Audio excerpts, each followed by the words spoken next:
Okay, good afternoon, everyone. Let's start the last session of Eumans2020, How Citizens Can Change Europe.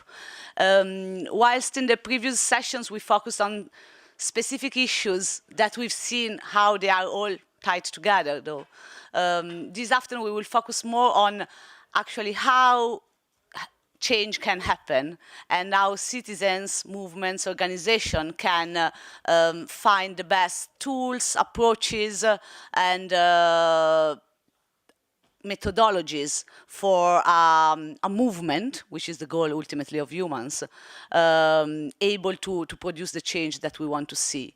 This afternoon is divided in two sessions. The first one is with some discussants, and the second part is more for us to talk about how we see ideally and what we imagine as needed a movement as a tool to achieve the political goals that we defined in these last days.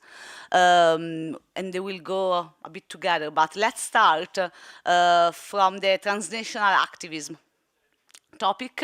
There will be Marco Cappato, Monica Frassoni, who was the former chairman of the European Greens, and she's also, together with Marco, the promoter of the European Citizen Initiative on carbon pricing.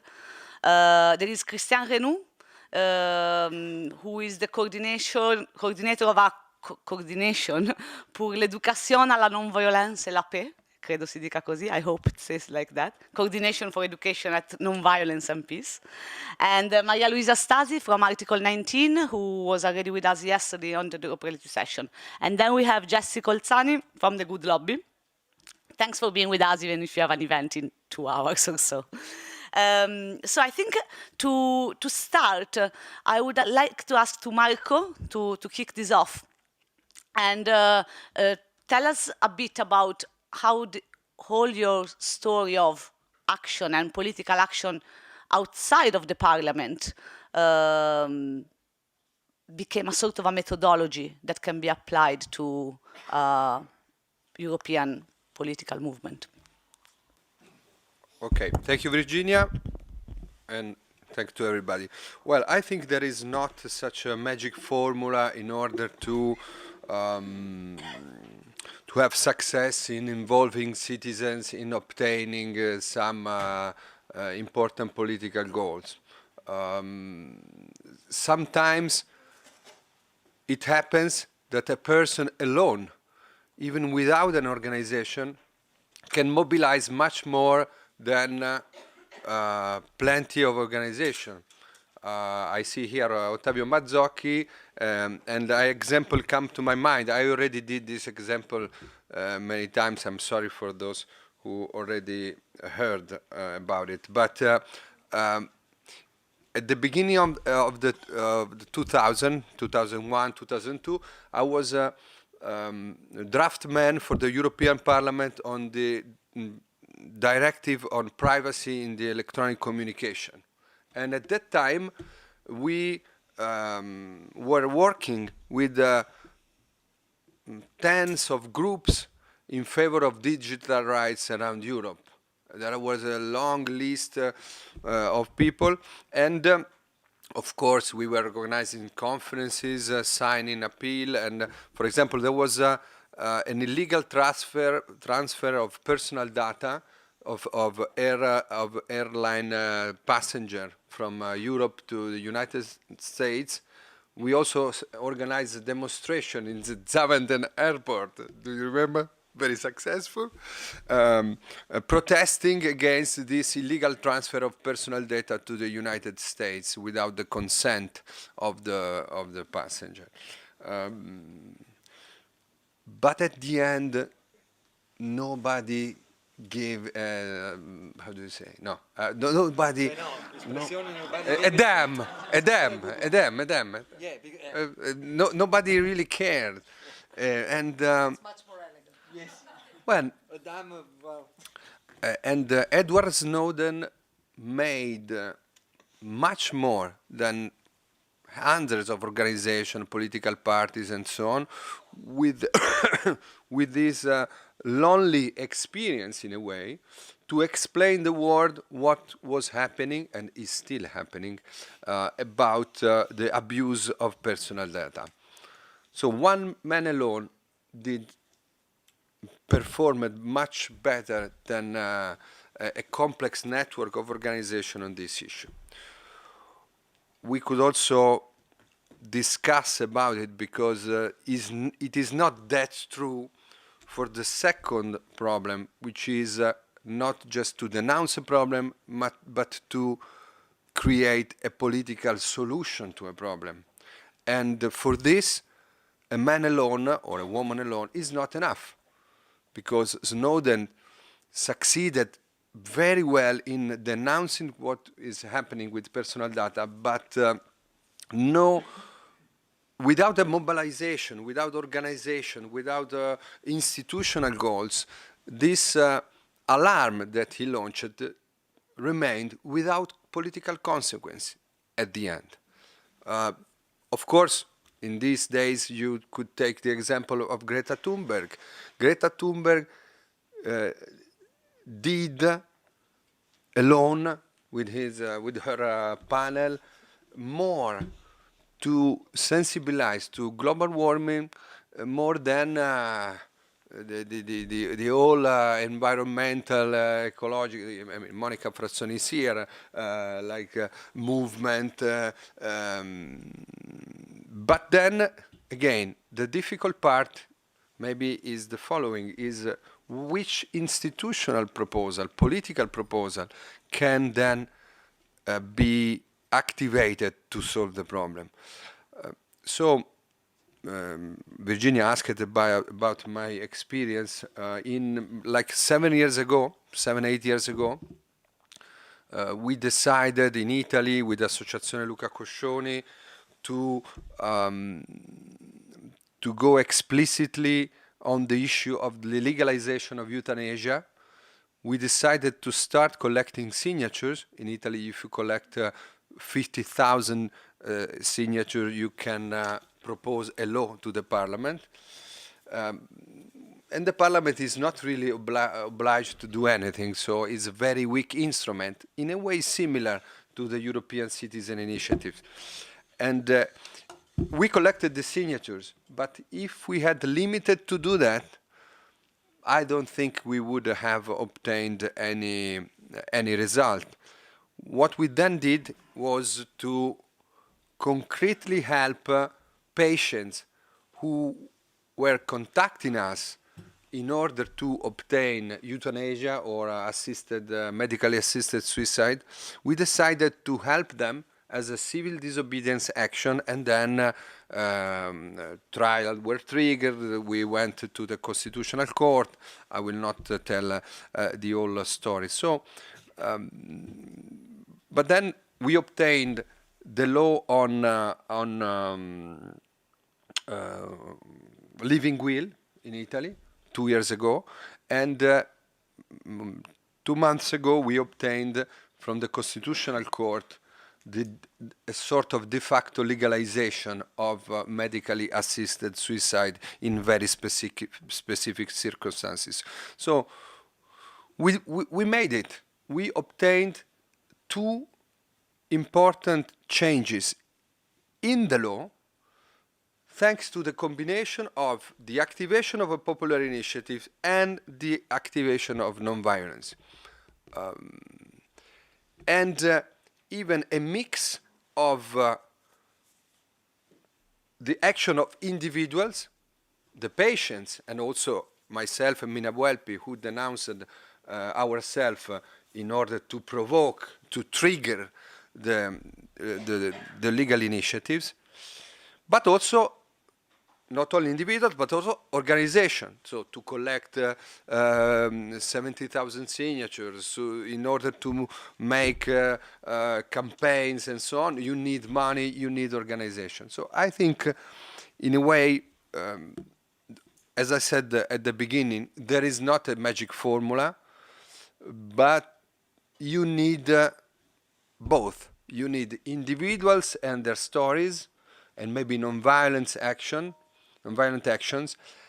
on one side, but you need also an organization to do that in the long run, at least in the long run, and you need to focus on some specific political institutional goal, maybe using the tools of popular initiatives, which is in a way the mission with whom we decided to create this Eumans, this network, exactly in order to reinforce the possibility of making political proposal not just in the framework of electoral campaigns, and we know how electoral campaigns, well, Lorenzo explained very well before, how electoral campaigns are more and more manipulated and less credible for voters, but to activate it and to reinforce this second branch of democracy, which is participatory democracy, which is a fundamental one if you want to raise proposals that are not already in the political official agenda.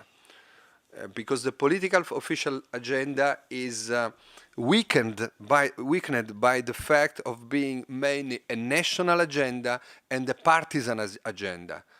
And what we need is also to have non-partisan goals, so goals that can be supported by people from many different political affiliation, and sometimes on goals that are going beyond national border. And this is exactly what is basically missing in the political landscape. Thank you.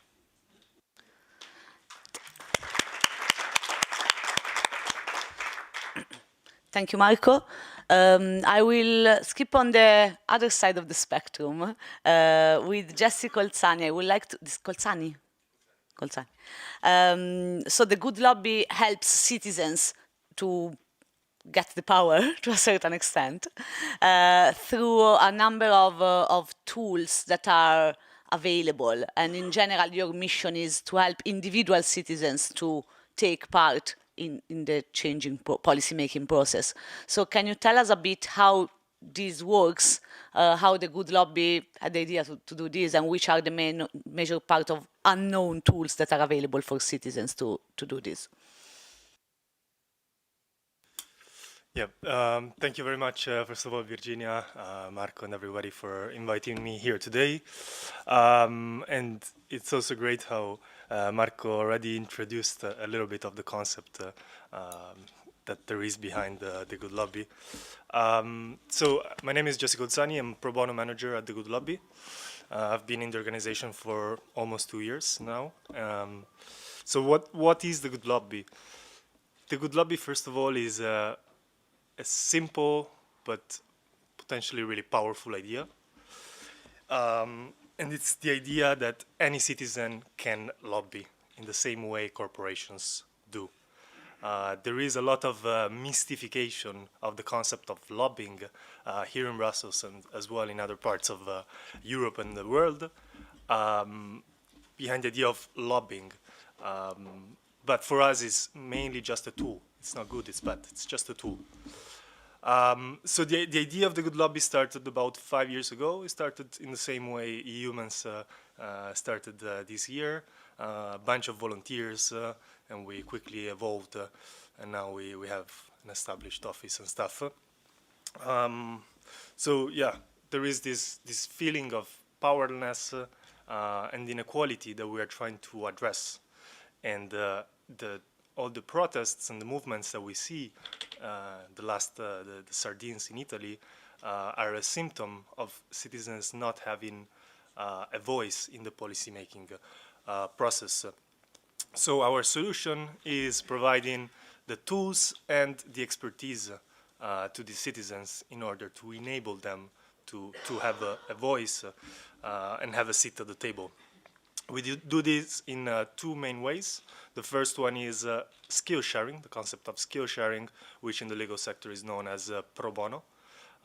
So there is expertise that can help citizens in either drafting amendments, going before court, and so on. So rather than just pouring money into civil society and expecting them to manage it correctly and so on, we directly provide the expertise.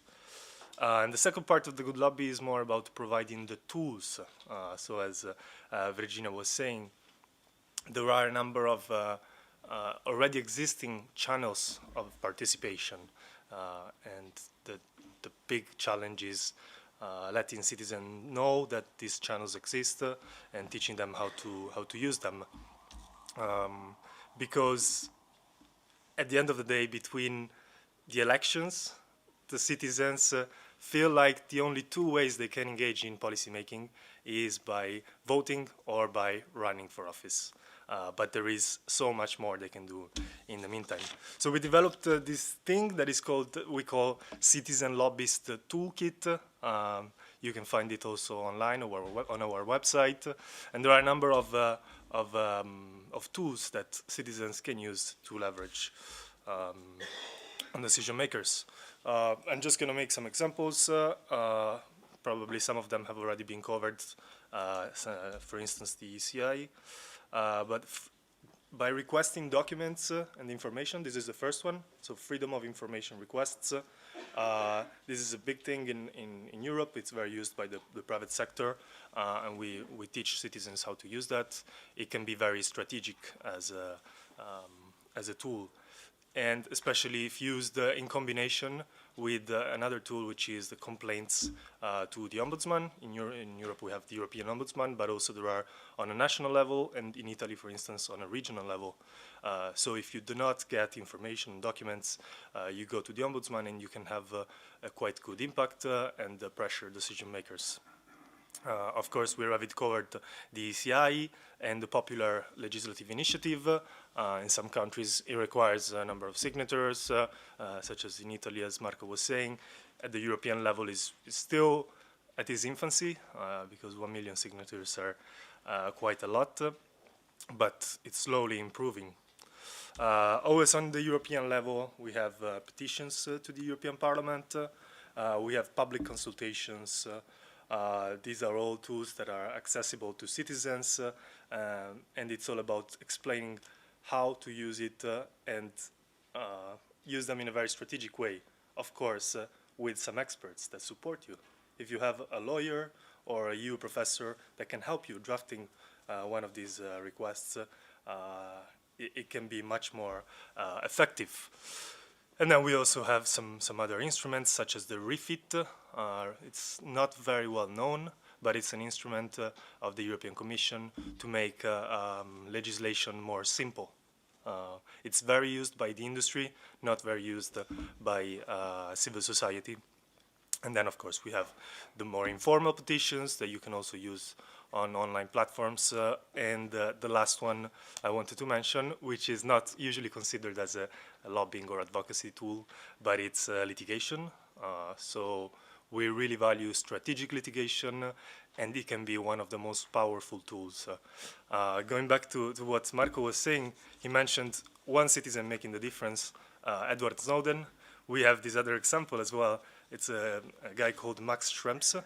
He was a law student, an Austrian law student that was studying in California, and at some point he sued Facebook by asking all the information, and somehow he also triggered the process that led to the GDPR that we all know today. Just one guy, one law student. So you can make the difference even as a single citizen. So I don't have too much time. I won't get too much in depth.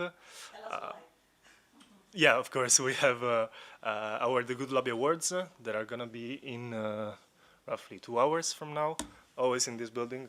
You just have to cross on the other side of the street. It would be great to have all of you guys there. And I am also leaving some of our reports there on the table. And very important, some forms, because we have this action that is ongoing to ask the European Parliament to begin an investigation for the failure of EPP and ACRE to comply with the European fundamental values, specifically for the episodes, for what's going on. Sorry? for what's going on in Poland and Hungary, violation of rule of law. So any of you that wants to sign the forms, give it to Virginia or maybe bring it later at the awards. I'm just going to leave them there. So thank you very much.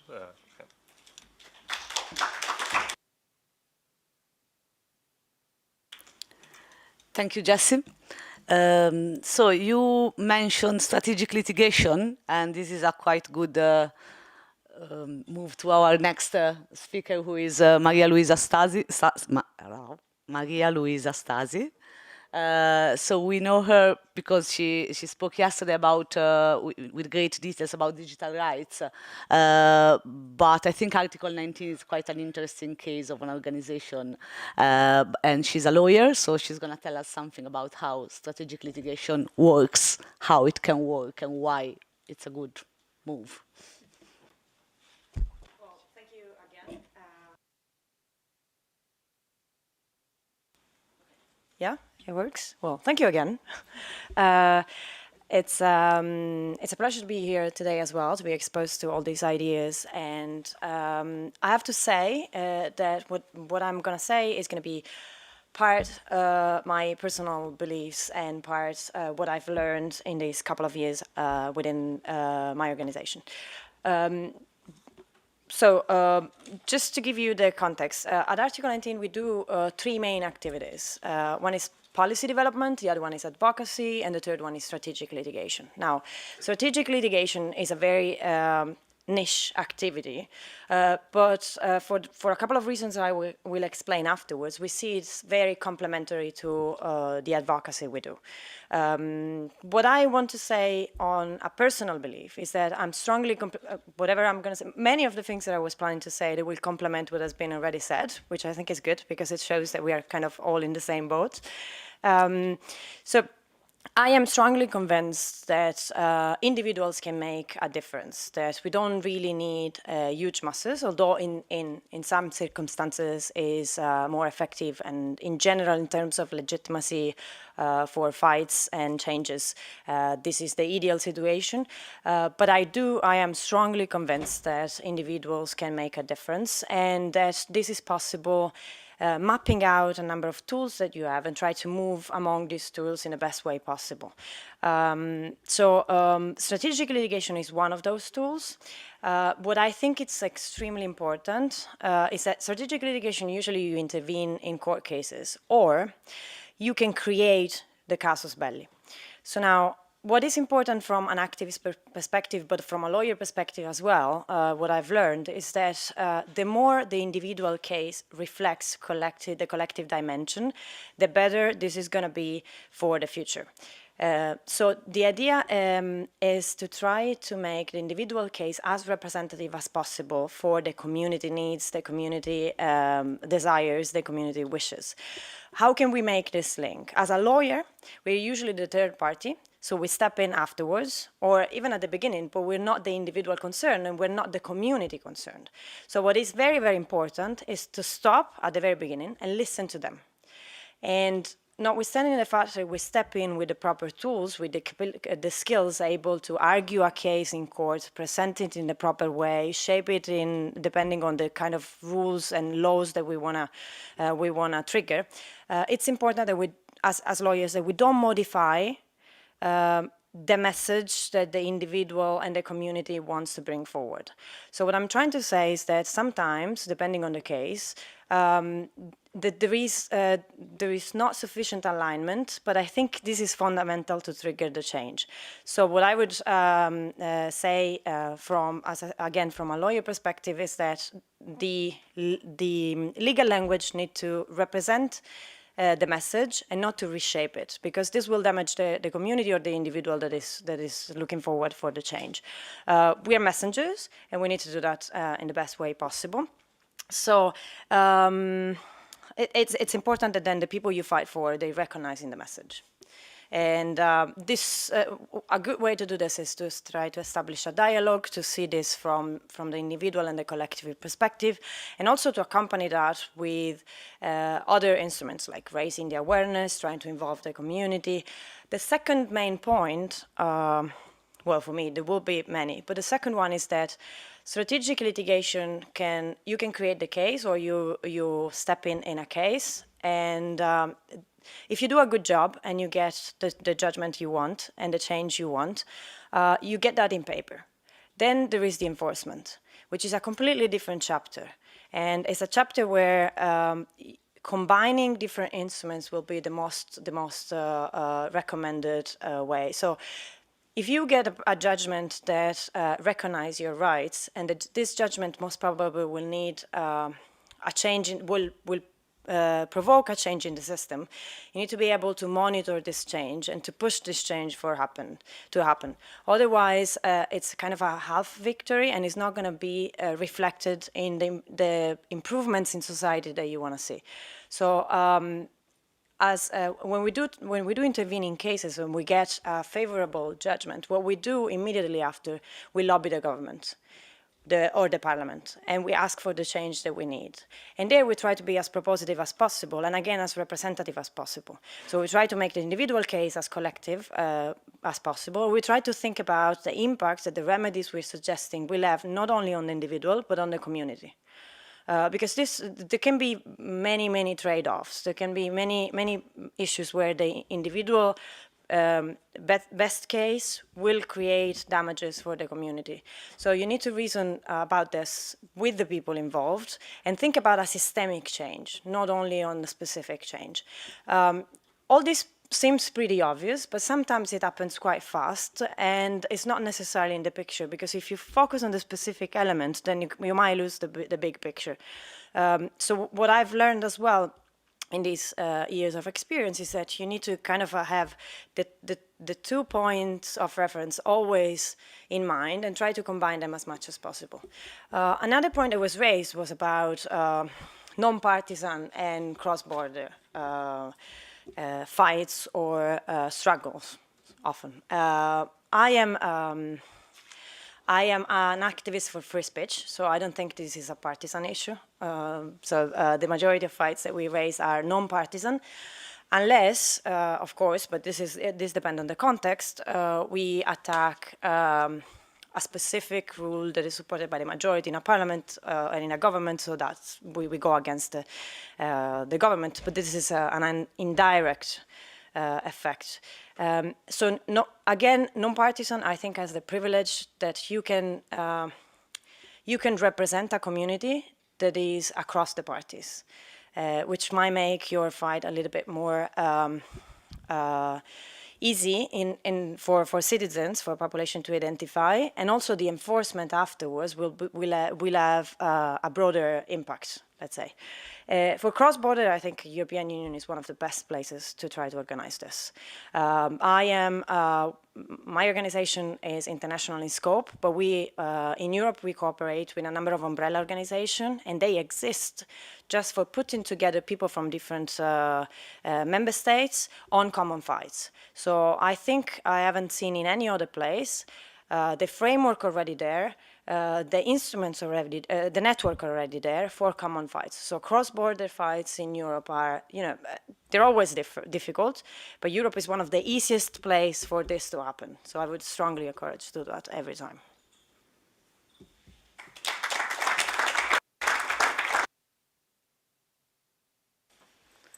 It's good that it's easy, so we feel a bit less the pressure of the mission. Thanks, Maria Luisa. I would like now to ask millions of questions to Monica Frassoni, no, but I will stick on a couple of questions. You were the chairman of the European Greens for 10 years, and I think the European Greens are a particular kind of a beast, because it's one of the first party that built up as a federation in Europe, as a federation of parties. On the other side, we talked quite a lot about not partisan politics and participatory democracy. So my question to you is, first of all, which are the opportunities and the limits of party politics within the European Union?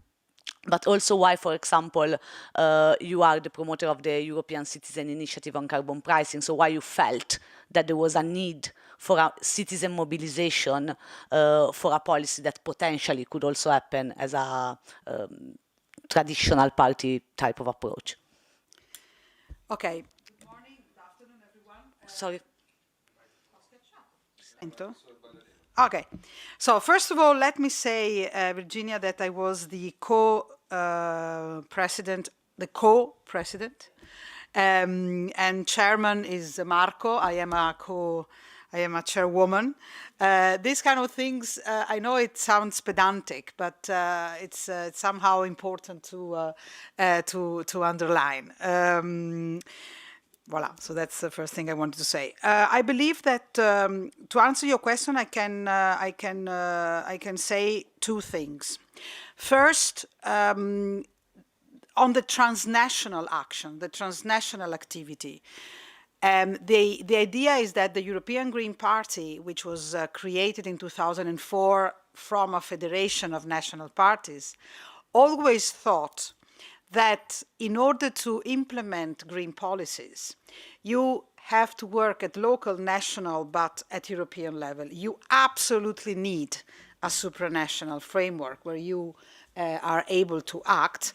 And this supranational framework must not be symbolic, but must hold real power.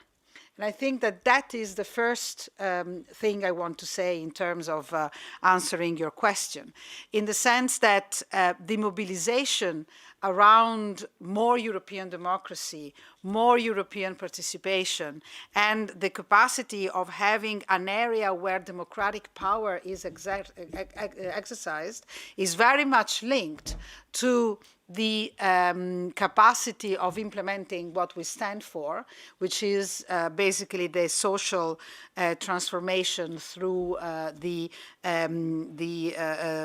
what is now became very fashionable, but we started to talk about it 10 years ago, the so-called Green New Deal, or in general, the sustainability challenge. So it is somehow, this transnational part is something that is very much into the chords of the Greens. On the other hand, I think that the fact that in general, not always, but in general, the Greens are very much active on an idea of of power that comes from the fact that people are active and achieve goals, made a lot of people think that, well, in reality, Greens are not a party, but are a movement. I don't think so. I mean, there are NGOs who are working at the level of civil society, etc., but the party is something that is striving to enter institution and to be in government. So, and I think that to create too much of an artificial distinction between those two areas is one of the elements that at the end of the day are weakening both the good lobbies, as somebody was saying earlier, and the civil society, but also the political parties. Because basically, this is, for example, the case very much in Italy, in which the situation is that, for example, now the so-called Sardine movement, or even the Five Stars movement before, in some cases also the climate, the Friday for Future, which now is also stuck because of that somehow, they say, no, we don't want to have any kind of partisan involvement, which is crazy. In reality, what they should ask is to have as many party politics or party politics flags as possible with them in the square, and not, rejecting the idea that there must be some kind of political involvement. So this just to make a sort of premise of how I will try to answer your question. I think that one of the successes of the Greens has been to be always very, very respectful of the autonomy of civil society, but also very much of the idea that there is a role to be played in institutions and through a political party by having basically the same contents of what the civil society wants, and being, in some cases, credible about being able to implement it. Just to go back to the Climate Friday for Future discussion, in Belgium, about 80% of the people who are in age to vote and go to the march vote for Ecolo or Groen. The same thing happens for the Germans, and the same thing happens for the French. And there is not so much this mania about being out of the party politics discussion. I don't know if you heard about this French initiative called L'Affaire du Siècle. You know, L'Affaire du Siècle is a campaign that was born a couple of years ago, but needed years of preparation because it's not at all improvised. We're trying to work on it in Italy. It's really complicated because it depends from the legal realities of country to country. But you know, in the moment in which the Gilets jaunes launched their petition, L'Affaire du Siècle launched its own about the possibility of bringing the French government to court because of its inaction on climate. And they were able to collect 2 million of signatures in a very, very short amount of time because they could rely on a lot of YouTuber, influencer, but also normal people and party politics. The number 2 person that was on the list of the French Greens and who is now a member of parliament was the woman who invented L'Affaire du Siècle and who was doing both without any kind of difficulty. So I believe that this issue of mixing, let's say, politics and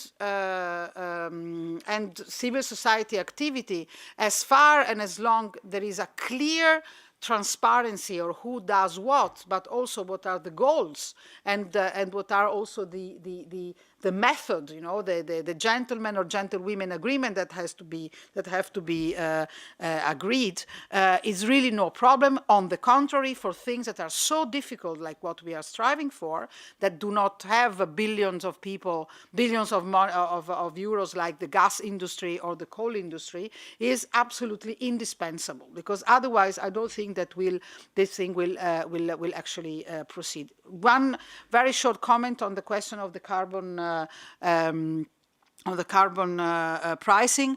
Even if this may seem a bit contradictory, in reality, the European Greens decided to support the ECI as an instrument, but it was very difficult for me to get them to say, okay, let's work directly on it, because it is considered to be a citizens' initiative in which political parties as such should certainly support, give space, give visibility, but not, if you want, intervene in the first place. So it is a sign, if you want, of respect, which, as far as we are concerned, is a problem, because we would like to have very much the very big push of the Greens on this one. But it also goes back to a certain kind of coherence in which, okay, we can support, but we are not going to get a sort of political profit from it. And this is what we are trying to understand, how and if the Greens can help us a bit more in the collection of signatures among their own members.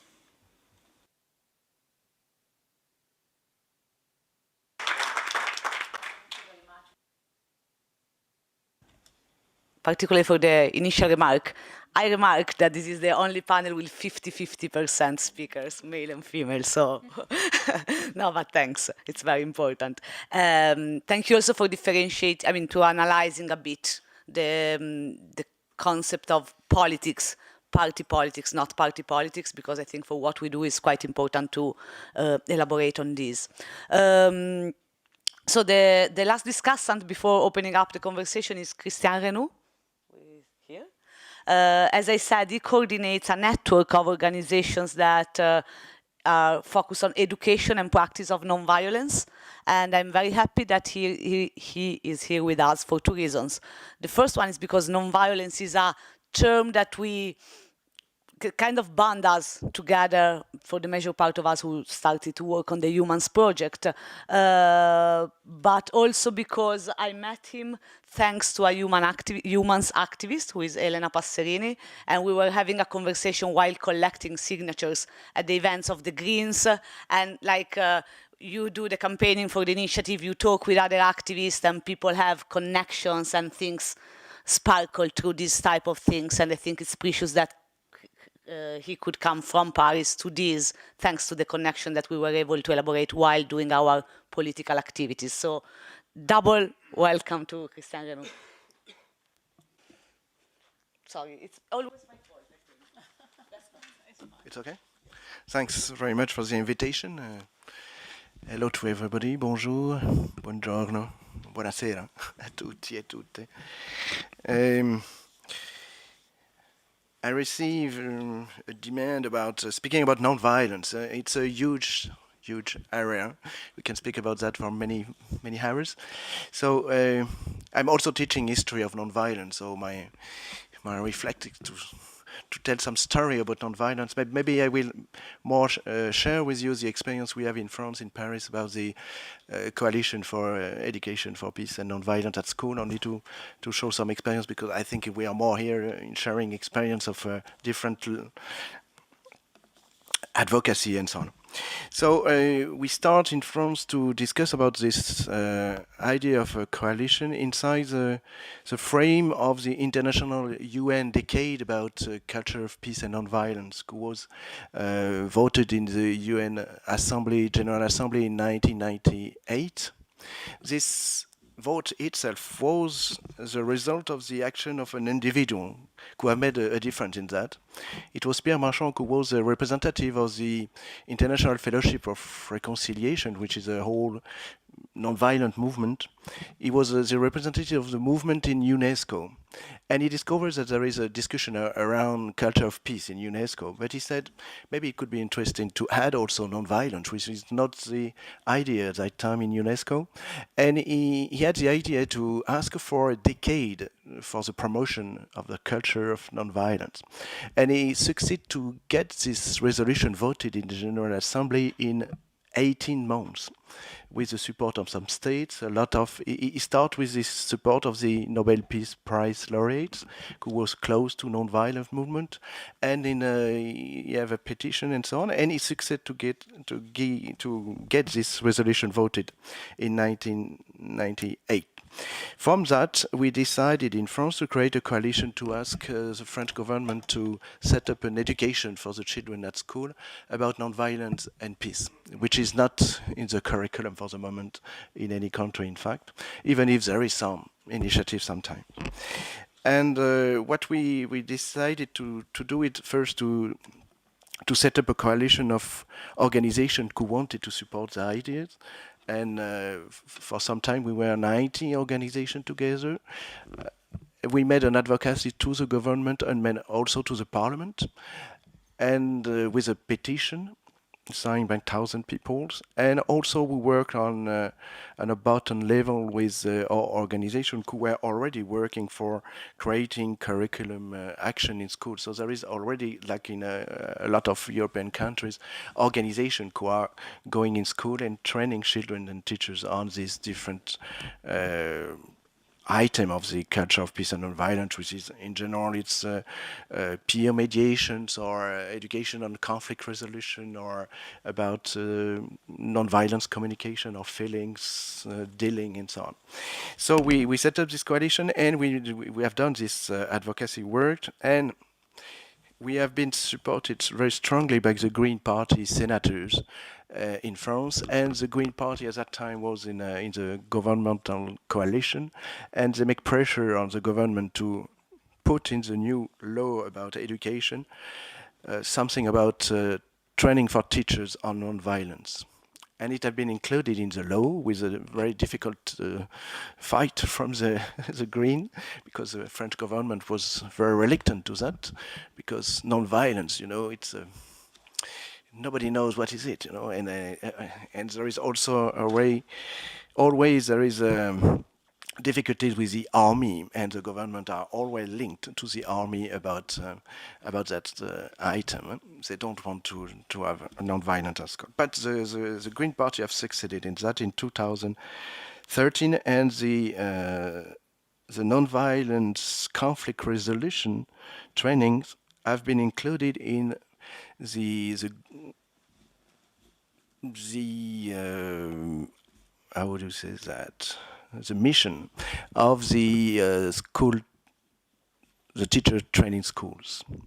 So now we just succeeded last year through in 2018. They have changed the curriculum and the references for teacher training, and now it's also included in the curriculum itself for the teachers. They have to learn about conflict resolution, which is a very new thing in France. You have that only in Sweden for the moment and in Europe. And we are, as organization, we are still working about promoting this training for teachers, and we have created a training hub to help the different teachers to be trained on that. So we have written a French curriculum, and after we had a Erasmus project to create a European curriculum also with different partners, and we succeed to share our good practices on that and to set up this European curriculum. The main basis is always the same. It's about working on feelings with children, about non-violence communication, about non-violence conflict transformation, authority and powers. And we will implement this new curriculum in a French part, which is unexpected for us. It will be in Tahiti in Polynesia. The government of Polynesia asked us to come to help them to set up a general training program for the society in Polynesia on culture of peace and non-violence. So we are very happy of this opportunity to work with them. Thanks very much.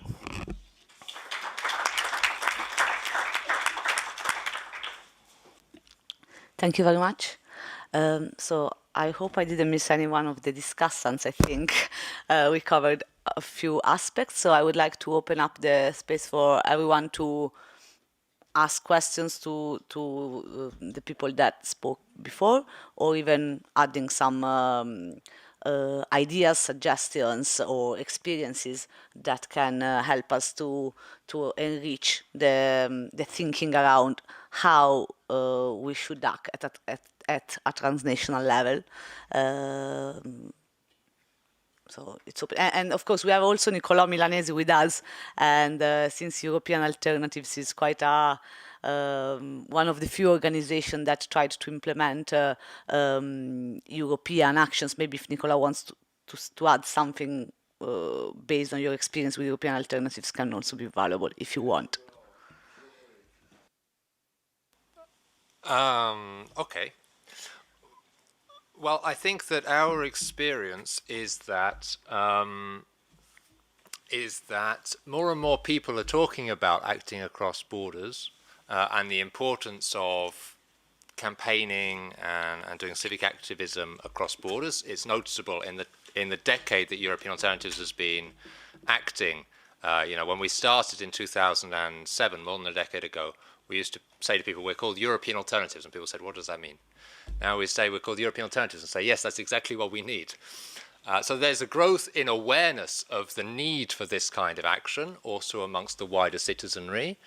But I would say that while we're very good at talking about it, there's possibly even a loss of capacity in how to do it. If we compare with the generations prior to '89, for example, let alone the generations prior to that, the resistance and so on, our actual practical capacity to coordinate across borders, to even understand each other.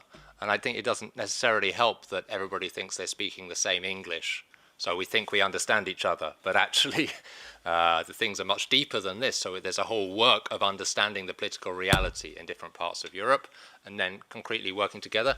This capacity, I would say, is still quite weak. And so this is an important element for us all to reflect on, is how do we transfer the skills through generations about acting over borders, and how do we work on increasing the capacity of a wider group than the kind of people who would be here, given that many more of them than in the past see the need for this kind of transnational activism. So I think to throw it, I mean, already the education dimension came out of our discussions here, but I think that's a really important dimension, because I fear to say, I mean, I've been looking at the UK situation all morning, I warned you about that, but I fear to say it's going to be a pretty hard fight for several decades to come, not only in the UK, but in other places in Europe. So it's about understanding how do we create new generations of Europeans who can defend and advance democracy across Europe. So education dimension is very important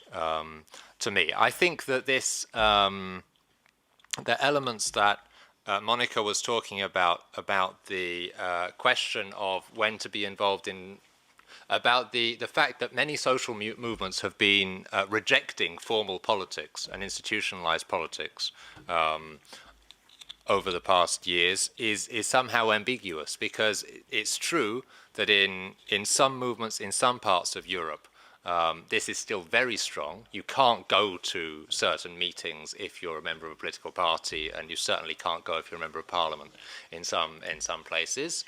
In other places, the reflection has really moved on about this, and people have realized that, you know, we're not going to get anywhere if we stay outside of the institutions. And so, of course, there's been experiences with creating new kinds of parties to enter into institutions, new kind of partnerships, new kinds of platforms. I think this kind of learning needs to be shared across Europe more urgently. There are different reasons that different movements have moved in different directions. The third thing I want to throw into the discussion, because I feel like it hasn't been talked about at least much today, and I wasn't here yesterday, is the, shall we say, the social dimension of all of these questions.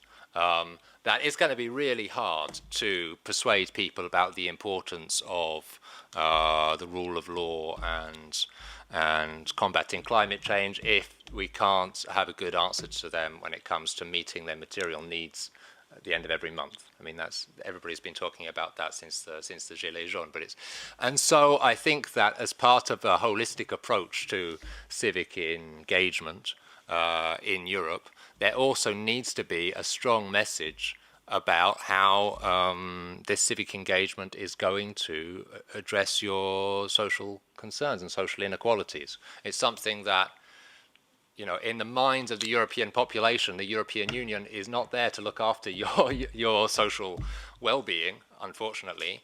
And it's a great difficulty for us going out and saying, you should engage in European processes if we can't prove that as part of that, you're going to get social justice.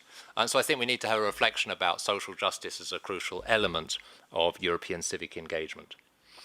Those would be my three additions to what's been discussed. Grazie Niccolò. Intanto sono tornati gli interpreti che ringraziamo, e quindi c'è la possibilità di intervenire anche in altre lingue. Virginia. Things at the same time. Sorry. Thank you, Niccolò. I'd say, okay, Sibilla. In italiano. Volevo dire un paio di cose. Alla fine di queste 2 giornate molto molto interessanti, mi domando se c'è la possibilità, per esempio, quali sono delle prospettive possibili, e cioè per esempio l'idea di, non so, costruire un tavolo virtuale tra le associazioni che hanno a cuore queste raccolte di firme dal basso, per discutere proprio delle possibilità della democrazia diretta con limiti e prospettive, se per esempio si può ipotizzare di poter aprire un dialogo per parlare di come potrebbe essere strutturata questa evoluzione della democrazia diretta. L'altra cosa che mi domandavo era quali potrebbero essere le categorie a cui rivolgersi? In particolare io pensavo agli studenti, che potessero essere sicuramente ci potrebbero essere delle iniziative rivolte agli studenti che secondo me potrebbero essere molto permeabili al discorso di una democrazia diretta che aiuti la democrazia parlamentare o che insomma si innesti. E con quali mezzi e in quali tempi è possibile pensare ad un'evoluzione di quello che stiamo parlando? Parliamo di strumenti deboli e quindi ci dobbiamo domandare se questi strumenti potrebbero avere un qualche genere di aiuto e come, e se ci sono già degli obiettivi comuni che si potrebbero mettere su questo tavolo. Per esempio, Marco Cappato aveva parlato di un'iniziativa sull'informazione, sull'importanza dell'informazione, sul fatto che si spendano dei soldi che siano in misura appropriata rispetto a quelli spesi per informare i cittadini della possibilità di andare a votare, se ci sono altre iniziative sul campo o simili.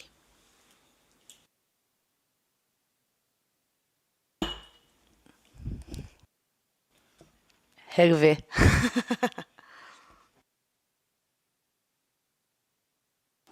Maybe introduce.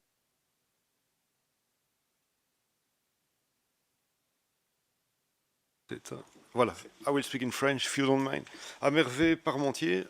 I'm l'un des directeurs du Centre d'Action Laïque, qui est une organisation Belgique francophone, qui a décidé de s'associer à l'initiative de ces 2 jours, vraiment ouvertement en apposant son nom et son logo sur l'initiative. Le Centre d'Action Laïque est une organisation donc, belge francophone qui a pour mission de promouvoir la laïcité, conçu comme un principe démocratique, c'est-à-dire un principe démocratique fondamental, une condition pour garantir les droits et les libertés fondamentales. À partir de là, on travaille évidemment sur quantité de sujets, parce qu'on travaille dans une perspective humaniste sur, bien entendu, des enjeux sécularistes, laïques, mais aussi sur des enjeux de solidarité, de liberté, d'égalité. Donc on a une série de campagnes, une série de combats qui sont tout à fait similaires à ceux qui ont été évoqués ces 2 jours. On parlait de cannabis, on parle de liberté fondamentale, on parle de droits de l'homme, on parle d'état de droit. C'est un combat qu'on mène au quotidien dans la Belgique francophone. Mais alors, donc je crois, c'est un premier point que je vais faire parce que je pense que du travail européen transnational ne peut, quoi qu'il arrive, que reposer sur également des organisations nationales, parce que ce sont elles qui sentent évidemment le terrain, ce sont elles qui sentent les ambitions, les difficultés, ceux qui mobilisent les populations, et donc on ne peut pas être déconnecté dans un travail transnational de ce qui se passe sur le terrain. Mais ce travail national doit être accompagné par un travail transnational, c'est pour ça que le Centre d'Action Laïque est l'un des membres actifs, il héberge d'ailleurs la Fédération humaniste européenne, qui est une coupole d'une 60aine d'organisations du même style humaniste un peu partout en Europe. En Italie, on a notamment l'Associazione Luca Coscioni et une série d'autres. Donc et alors c'est un réseau d'associations qui militent à peu près pour les mêmes choses, mais au niveau européen. Alors on a, et c'est pour ça que notamment je voulais attirer votre attention là-dessus, on a développé, nous, tout un jeu de propositions, un jeu important de propositions à caractère presque programmatique qu'on a élaboré dans la perspective des élections européennes. Et on a lobbyé un certain nombre de parlementaires, un certain nombre de partis politiques européens autour de ces propositions. On a essayé de voir un peu quel soutien certaines d'entre elles, certaines de ces propositions pourraient recueillir. Et dans ces propositions, le premier jeu consiste à l'amélioration de la démocratie, la préservation de l'état de droit, les droits de l'homme, vraiment tous ces enjeux démocratiques les plus fondamentaux dont on a parlé depuis 2 jours maintenant. La réforme des mécanismes de l'article 7 avec un volet préventif sous la forme d'un monitoring permanent, d'un mécanisme de monitoring permanent, de façon à éviter finalement la catastrophe de l'article 7 sanctionnant et toutes les difficultés qu'on a aujourd'hui. C'est aussi la réforme de l'initiative citoyenne européenne, c'est aussi le financement de la société civile, sa capacité à agir au plan européen. Quand je dis financement de la société civile, c'est l'accès de la société civile, les organisations de la société civile à un certain nombre d'outils européens, parce que la bureaucratie autour de ces programmes, autour de l'accès aux programmes pour bénéficier d'aide, est terrifiante pour les petites organisations. Donc c'est très très difficile pour des petites organisations de terrain de faire quelque chose qui soit financé par l'Union européenne. Donc ça, c'est les propositions d'ordre démocratique, et c'est pas pour rien que ce sont les premières propositions, parce que de ce point de vue humaniste, de ce point de vue laïque, en fait, tout ceci forme la condition de tous les autres combats. Si à un moment la démocratie est affaiblie, on ne pourra quand même plus, avec la même facilité ou avec moins de difficulté, défendre les droits fondamentaux auxquels nous aspirons tous, promouvoir l'égalité, promouvoir davantage de solidarité. Donc c'est pour ça que, je le dis à dessein, on a finalement une conversation depuis 2 jours. Un des objectifs qui apparaît de façon très transversale, c'est la démocratie 2.0, c'est comment faire en sorte d'améliorer notre, comment dirais-je, notre fonctionnement démocratique pour, comme Virginia le disait, qu'il y ait une espèce d'égale dignité entre la démocratie participative et la démocratie représentative. Et donc ça, c'est sans doute le premier élément, c'est tout ce jeu de propositions démocratiques. C'est l'objet d'une des initiatives citoyennes européennes et d'un courrier adressé à Madame Jourova, si j'ai bien compris. Mais donc ça, je crois que ça, c'est sans doute le premier élément d'un combat commun. Parce que la difficulté ensuite, c'est d'avoir un jeu de propositions communes. Alors on a entendu évidemment des exposés sur beaucoup de combats légitimes qui tous font l'objet d'initiatives citoyennes européennes. Évidemment, ça c'est un peu plus compliqué parce que donc la difficulté dans la mobilisation citoyenne, c'est d'arriver alors à mobiliser avec la même intensité en utilisant l'instrument des initiatives citoyennes européennes qui requièrent chacune 1 million de signatures. C'est pour chacune de ces initiatives citoyennes, tout le mouvement se concentre, ça devient évidemment difficile d'intéresser de la même manière tous les citoyens à tous les combats, parce qu'on aurait jugé qu'ils sont les plus utiles. C'est pour ça que je me permets d'introduire tout de même un ordre de priorité entre vraiment ce qui concerne le fonctionnement démocratique, et puis ensuite des combats plus spécifiques, plus sectoriels, qui sont tous aussi importants les uns que les autres, mais qui ne mobilisera peut-être pas de la même façon. En revanche, l'idée d'un réseau et que les organisations se connaissent permet de faire connaître aux uns et aux autres les combats respectifs que chacun mène. Et ça, c'est évidemment essentiel, parce que dans la visibilisation des initiatives citoyennes, c'est important que chacun sache qu'elles existent et que chacun qui y est sensible puisse à son tour mobiliser autour. Et donc là, voilà, donc c'est ça que j'ai encore un léger doute sur la capacité à construire les propositions collectives, le volet programmatique, indépendamment des outils démocratiques, le volet programmatique de ce que pourrait faire ce réseau ensemble. On en a cité un certain nombre, mais je ne sais pas si leur choix fait qu'elles sont les plus mobilisantes pour des combats qui permettent vraiment de démontrer l'intérêt de la mobilisation citoyenne au travers de nouveaux outils de démocratie participative. Et je crois que c'est vraiment quelque chose qu'il faut stratégiquement discuter, c'est avec quel sujet on avance le mieux et le plus fort. Et je crois que ces sujets, et je reviens à ce que je disais au début, passent aussi par une appropriation à des situations nationales, qui soient transposables au niveau européen, parce que c'est ce qui permet alors à des citoyens dans un État qui s'intéressent avant tout à ce qui se passe chez eux, de tout d'un coup dépasser ça et de trouver une forme de solidarisation avec d'autres citoyens européens. Un bon combat, me semble-t-il, c'est par exemple la situation des femmes. Parce que là, on voit qu'elle est de la même manière dans tous les pays d'Europe, attaquée de la même façon par les mêmes courants conservateurs, par les mêmes organisations traditionnalistes. Et donc, c'est les mêmes stratégies partout en Europe, par les mêmes personnes, les mêmes organisations, d'affaiblissement des droits des femmes. Donc tout le monde, d'une façon ou d'une autre, est confronté de la même manière dans son pays à la même situation.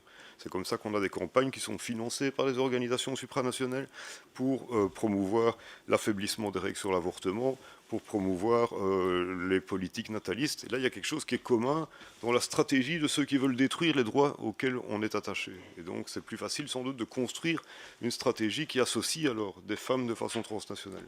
Ce n'est pas la même chose sur d'autres sujets où un gouvernement mettra à mal un droit particulier dans un pays, là où un autre gouvernement le fera dans un autre pays, mais leur stratégie ne sera pas coordonnée, chacun le fera selon ses intérêts nationaux propres.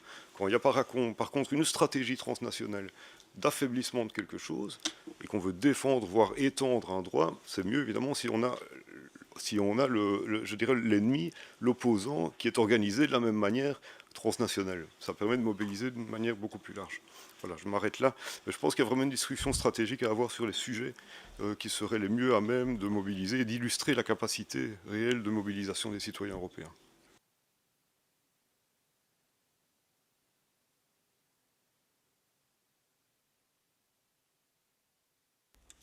Nous avons, pendant la campagne électorale, je parle des Verts, lancé un outil qui s'appelle Tilt et qui a fait plusieurs campagnes sur la base des pétitions et des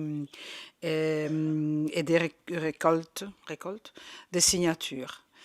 Et on a fait juste après une liste des campagnes qui ont été les plus suivies, en considérant que c'était un instrument, que ce n'était pas du tout pensé que pour les Verts, évidemment, qui avait une proximité avec la campagne électorale européenne, mais qui avait une ambition de continuer, et en fait, elle est en train de continuer encore maintenant. Et ce que nous avons remarqué, c'est que, et nous avons participé aux campagnes, la carbon tax, mais aussi Ero Straniero, donc toute l'histoire liée à l'immigration, la question qui a à voir avec l'état des droits. Mais en effet, ceux qui ont eu les plus de succès ont été des pétitions ou des récoltes de signatures qui avaient d'un côté un élément extrêmement concret et pointu. La plus forte en absolu, ça a été les abeilles, enfin tout ce qui a à voir avec la mort des abeilles, donc les pesticides. Ça, c'était les deux choses qui étaient effectivement les plus fortes. Et aussi, on a remarqué qu'on a eu une participation des citoyens individuels, peut-être plus que des associations, justement parce que c'était quelque chose qui venait, même si Tilt, c'est un instrument informatique en fait, partait des Verts.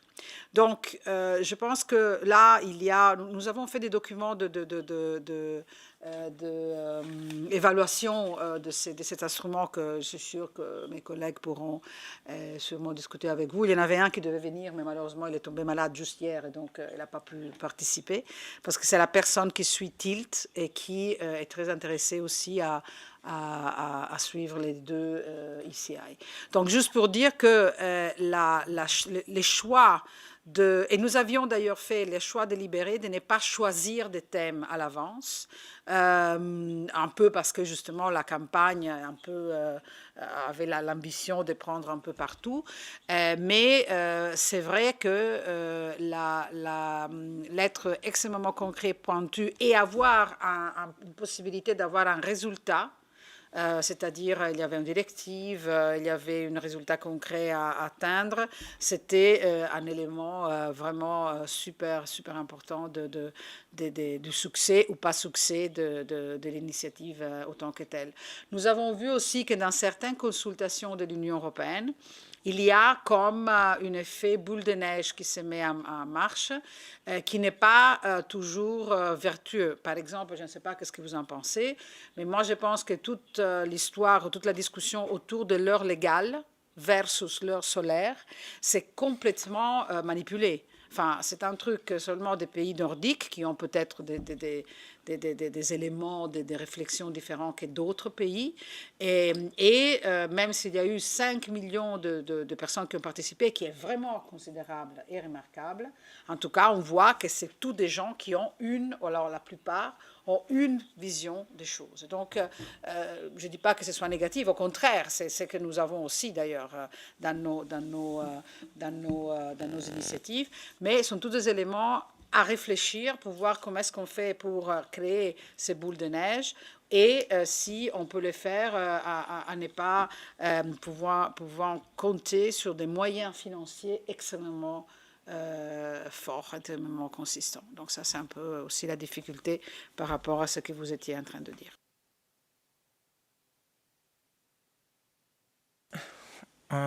Je reste sur le français pour répondre à Hervé. En fait, vu que tu soulevais, Hervé, des doutes sur la façon dans laquelle on avait composé aussi une sorte de vision d'ensemble, un projet de réforme d'ensemble dans la définition de nos initiatives citoyennes, comment ça a été fait ça? Je pense que d'un côté, il y a l'élément que tu soulevais toi, donc le risque de ne pas prendre en compte suffisamment les thèmes qui, au niveau national, pourraient faire davantage de prise sur le public et l'opinion publique. Et de l'autre côté, le fil rouge qu'on a utilisé pour mettre ensemble une série d'idées, la rule of law, le carbon pricing et la réforme de la démocratie en sens plus large, a été assez automatique. C'est-à-dire qu'aujourd'hui, dans la société civile, on discute depuis longtemps de ces thèmes. Ça n'était pas par hasard qu'à l'occasion de son premier discours, quand elle a été élue en juillet, présidente de la Commission européenne, Ursula von der Leyen a dit justement, a cité la question de la rule of law, a cité la question du carbon pricing qui est maintenant au centre disons, absente dans le Green New Deal, mais qui par contre a pris en compte une série de thèmes comme l'aviation tax. Hier, on a eu une intervention sur cette ICE sur l'aviation tax. Ce que je veux dire, qu'il y a certaines instances que le monde politique sait, qui sont présentes dans la société civile. Par contre, ce qui manque, ce sont les instruments institutionnels pour répondre à ces instances. Donc, comme tu le disais aussi, les instruments qu'on a aujourd'hui sont assez faibles. Et donc une réforme serait indispensable, une réforme même des instruments de participation. Mais voilà, la façon dont on a ciblé ces thèmes, c'était simplement prendre ce qui étaient les exigences de la société sur la réforme de la démocratie, sur l'amélioration de la qualité de l'environnement, et essayer de les traduire en initiatives populaires. Et après, je suis d'accord qu'il faut les accompagner avec une série d'initiatives, même au niveau national, où il y ait quand même une sorte de communication entre activistes transnationales pour valoriser les initiatives.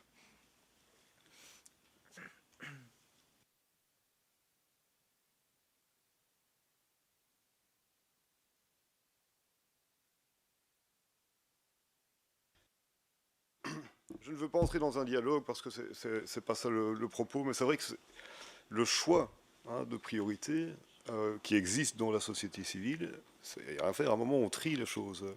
J'aimais beaucoup ce que vous disiez tout à l'heure sur le besoin à un moment de forme de combat qui évoque justice sociale, c'est-à-dire aussi l'image d'une Europe comme quelque chose de plus équilibré dans un... C'est pas l'image qu'on a aujourd'hui, le volet social de l'Union européenne. On voit plutôt les politiques d'austérité, la pression économique et la machine marché. Une thématique très présente dans la société civile qui fait l'objet d'une campagne, enfin de nombreuses campagnes, c'est la justice fiscale par exemple, là, qui évidemment donne une image forte, plus équilibrée de ce que pourrait être une politique européenne qui semble être au service, y compris de sa population.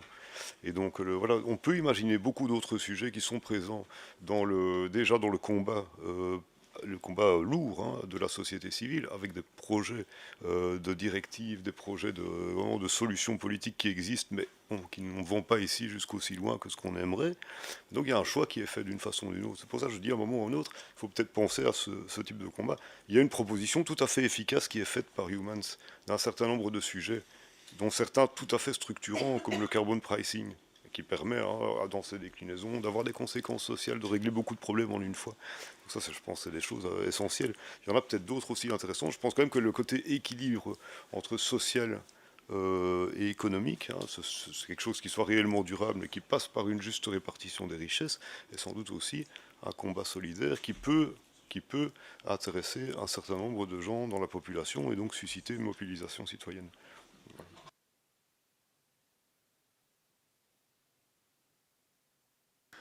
Marco Cappato and then Simona Bonfante. Ok, dico in italiano.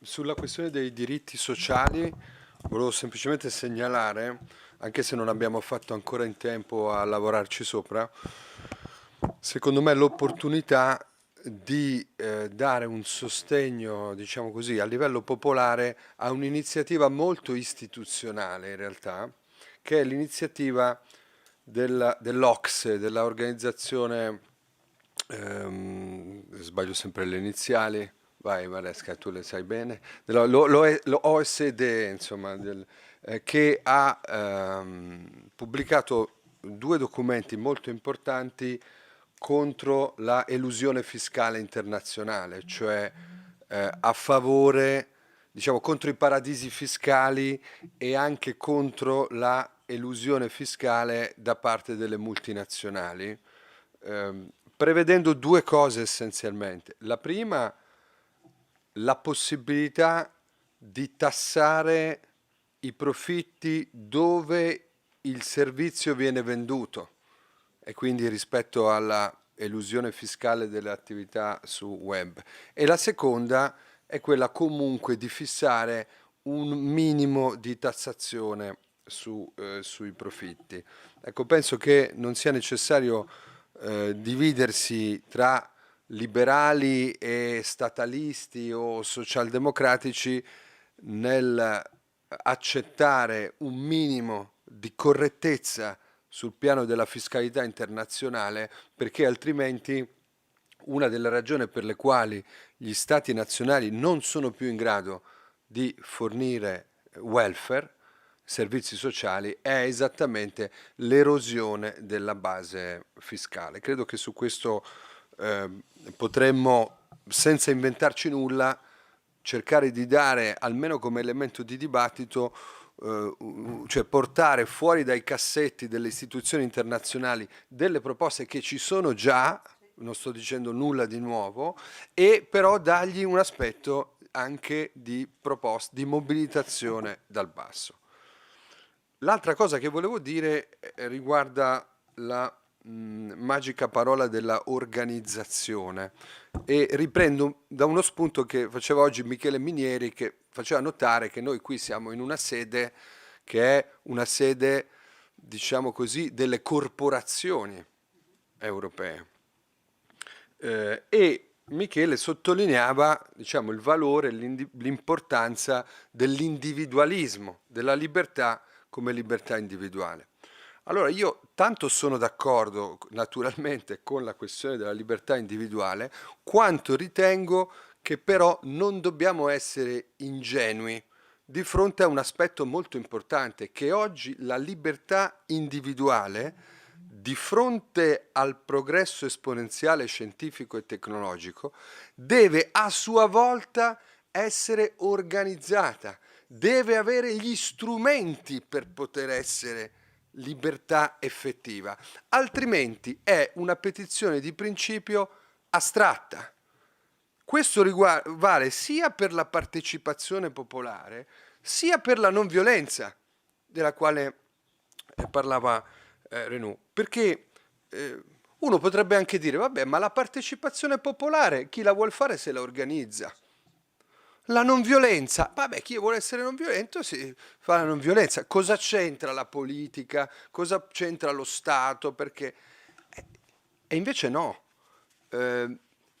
Persino se riflettiamo sui corpi intermedi, sui sindacati, sulle corporazioni, oggi non contano più nulla.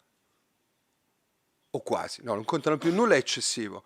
Però se si prende rispetto anche solo a 20 anni fa, i cosiddetti corpi intermedi contano pochissimo, ma questo contare pochissimo non è che è avvenuto a beneficio della libertà individuale, cioè del rafforzamento della libera interazione tra individui, magari per creare dei corpi intermedi più agili, più liberi, più flessibili. No, è avvenuto in conseguenza di una disintermediazione essenzialmente tecnologica, essenzialmente guidata da finalità di profitto, che per un liberale non è in sé un problema il profitto. Quando però nell'immaginario collettivo, se una persona ha un problema serio con la propria identità sessuale, con il fatto che è stato licenziato, con il fatto, qualsiasi problema che tocca nella carne viva la propria persona, oggi c'è una sostanziale rinuncia a pensare che la risposta possa arrivare dalla politica.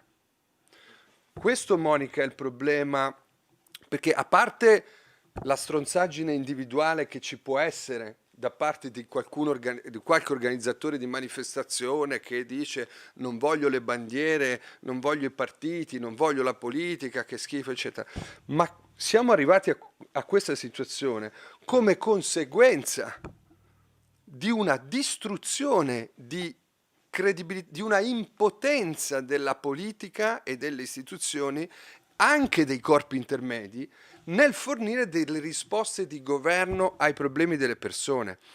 Ecco perché quando noi oggi ci avventuriamo su questo sentiero del rafforzare gli strumenti della democrazia e della partecipazione e di farlo in collegamento, in rete, con tutti i movimenti possibili e immaginabili, non solo a livello nazionale, Hervé, perché anche il livello comunitario locale, cittadino, addirittura di quartiere, è uno dei livelli danneggiati dalla scarsa credibilità dello Stato nazionale nel fornire risposte. Quindi spesso lo Stato nazionale è necessario superarlo per dare delle risposte verso l'alto, ma anche verso il basso.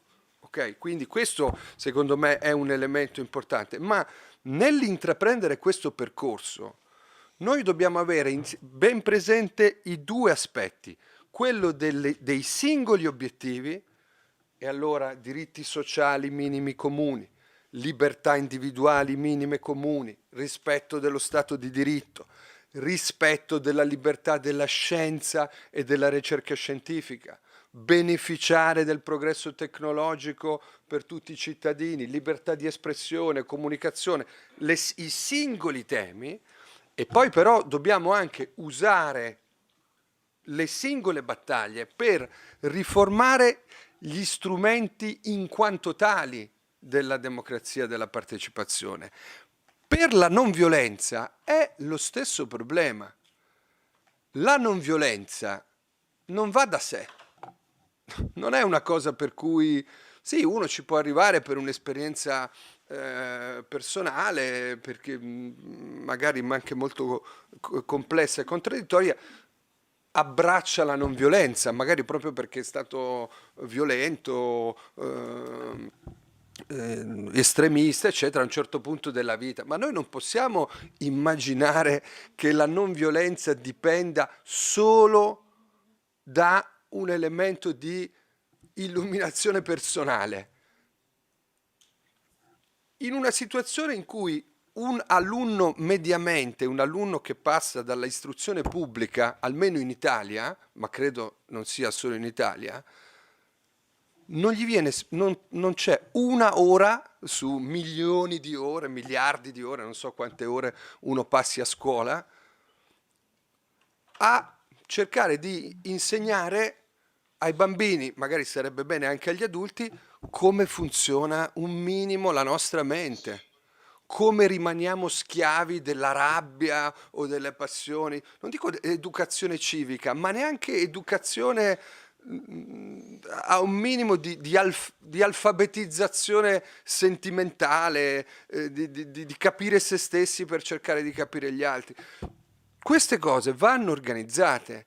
Allora non è possibile che noi continuiamo da un punto di vista istituzionale, spendiamo a occhio centinaia di miliardi di euro in Europa per fare funzionare le elezioni, i parlamenti, le campagne elettorali, le stampa delle schede, i rappresentanti di seggio, e spendiamo zero, non è zero, è 0, qualcosa per una partecipazione dei cittadini che non sia finalizzata all'elezione di qualche rappresentante da qualche parte. Questo è un sbilanciamento così grande che è chiaro che poi allora la democrazia non funziona più.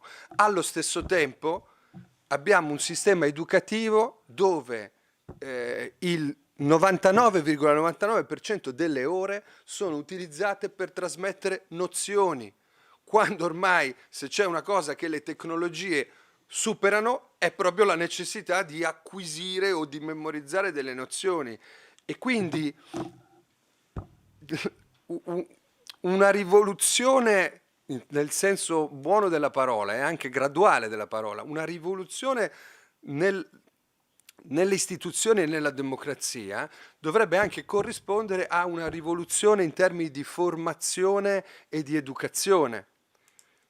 C'è poi un legame tra i due aspetti, perché anche l'esercizio dei diritti democratici è formazione, educazione. In Italia la gente sa cos'è un referendum. Ma perché? Perché allora il divorzio, l'aborto, la giustizia, il nucleare, la legge elettorale, poi il finanziamento pubblico ai partiti, c'è stata tutta una serie di passaggi. Tra 10 anni nessuno più saprà in Italia cos'è il referendum, se non si riesce a rivitalizzarlo come tecnologia. Anche la cultura della partecipazione è una cultura e quindi seguire un'urgenza politica tipo il carbon pricing, la rule of law, l'intelligenza artificiale civica o le altre cose di cui ci siamo parlati. L'urgenza serve a costruire delle riforme di lungo periodo e le due cose si devono tenere insieme, perché sennò abbiamo delle piazze piene che non sanno che cosa chiedono e abbiamo dei potentissimi uomini di solito o anche donne di potere che però si girano e non hanno nessuno dietro. E questo è pericoloso per tutti, perché è pericoloso se pensiamo che si possano invece trovare democraticamente, cioè quindi con un buon consenso, delle soluzioni ai problemi concreti della nostra vita.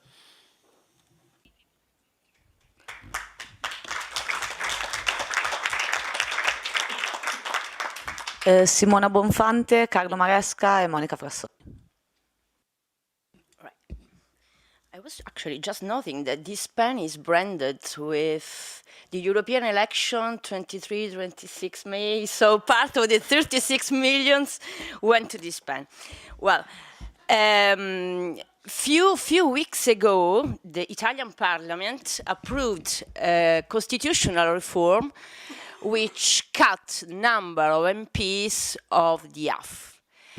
This decision was taken by basically all the parties with the support of this civic society of which you, Lorenzo, were speaking before. So I don't really understand what kind of idea you have of this civic society. Probably those 30 people sitting in a room agreeing on everything, or I don't know, the 300 people we may represent outside, but civic society is also behind that decision, which is killing democracy. So what should we do, we supporters of direct democracy, do to preserve this definite this destruction of representative democracy, which still is needed? Another point, rule of law. It's not, I think, due to the pressure of civic society that Ursula von der Leyen put it at the top of his agenda, because actually the European Commission didn't afford the issue when it had to do with Malta. Still, Daphne Caruana Galizia was killed 3 years ago, I think now, or even more, 2, right? So no discussion there was about Malta at the time. It was okay due to the open breaching of the treaties by basically 2 member states.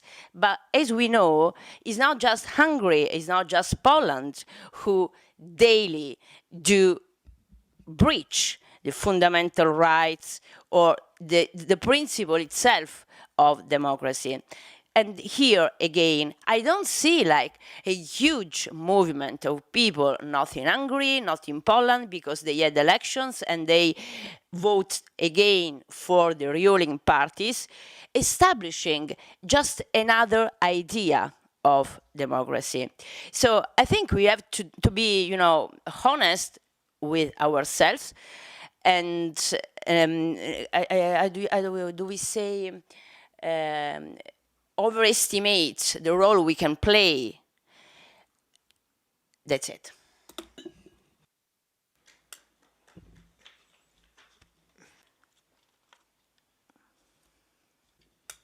Interverrò in italiano e mi scuso. Volevo cercare di fare una riflessione che corrisponde anche un po' a una domanda, che cerca di connettere la questione dell'informazione, della democrazia partecipativa, della policy sul carbon pricing e dello strumento delle iniziative dei cittadini europei. Siamo d'accordo che la più grande fragilità della iniziativa dei cittadini europei è la poca forza di entrare nel dibattito pubblico, perché tendenzialmente l'unico obiettivo che ci si può porre con la raccolta di, faccio un esempio, 10 milioni di cittadini europei, con la raccolta di firma di 10 milioni, probabilmente l'iniziativa dei cittadini europei servirebbe proprio a mettere, a porre l'urgenza di alcuni cittadini, un numero, al centro del dibattito pubblico, della Commissione europea se decide di agire e poi anche del Parlamento. Il fatto che non sia conosciuta e che l'attivazione del diritto all'iniziativa dei cittadini europei, garantito dai trattati, non sia messo a conoscenza di tutti attraverso l'informazione, ma attraverso la sensibilizzazione dello strumento stesso. Non credo sia possibile che in 500 milioni di abitanti non ce ne siano neanche un quinto che conoscano un diritto. È un diritto. Oltre questo, mi viene da un attimo riflettere sull'intervento di Monica Frassoni quando parlava di un rapporto di rispetto tra i Verdi europei, i movimenti di cittadini, i movimenti civici, anche come quello di Fridays for Future, perché nei fatti è un movimento civico, però invece si può benissimo pensare tra partiti e società civile di unirsi su un obiettivo ben determinato, condiviso, e con lo strumento adatto a perseguire l'obiettivo, ma soprattutto a creare una sinergia, una collaborazione. Io ho avuto modo di interfacciarmi con diversi, non so se si possono chiamare esponenti, ma persone che comunque hanno delle responsabilità dentro Fridays for Future a livello nazionale, ma anche a livello, diciamo, europeo, e il loro, diciamo, più grande problema è che sono completamente orizzontali, non hanno nessuna forma di verticalità dell'organizzazione, per cui non si riesce proprio ad entrare in contatto. Però abbiamo gli stessi obiettivi, cioè abbiamo quelli di lottare, di trovare degli strumenti adatti alla lotta all'emergenza climatica, e tutti e due intesi come la società civile e noi che possiamo comunque esserci, diciamo, assimilarci a un movimento civico di cittadini europei, un movimento civico europeo, utilizziamo tutte e due l'ECI. Tutti e due non credo che riusciremo a raccogliere 1 milione di firme se le cose rimangono così. Piccola parentesi, Fridays for Future ha promosso un ECI che si trova a 25.000 firme, una settimana fa si trova a 25.000 firme. Però perché non ci riusciamo? Perché non riusciamo a porre al centro del dibattito pubblico, ad esempio, il Border Carbon Adjustment, che è chiesto da tutte e due le ECI? Io credo che ci sia un modo di farlo. Tutti e due, è difficile dire tutti e due, ma entrambi i promotori di queste iniziative dei cittadini europei danno un ruolo centrale alla scienza e all'analisi delle evidenze scientifiche per costruire delle proposte politiche. Il carbon pricing è la misura più trasversale, la policy più trasversale nella comunità scientifica. Io non vorrei dire che c'è un consenso assoluto, ma è talmente trasversale che è difficile trovare un economista o un climatologo un economista ambientale, un esperto di commercio internazionale, di ingegneria ambientale che dica no, il carbon pricing, no, anzi dicono il carbon pricing è la leva più efficace ed efficiente per tagliare le emissioni clima alteranti alla velocità e alla quantità necessaria. Quindi la mia domanda, e mi chiedo anche a me stesso, ma a Monica, a Marco soprattutto,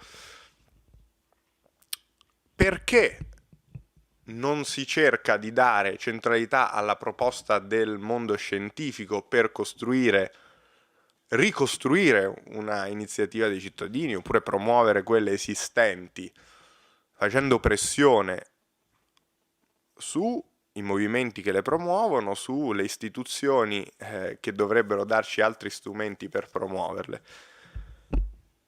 Lancio una piccola provocazione, ma è una provocazione nata una discussione, una chiacchierata con Marco.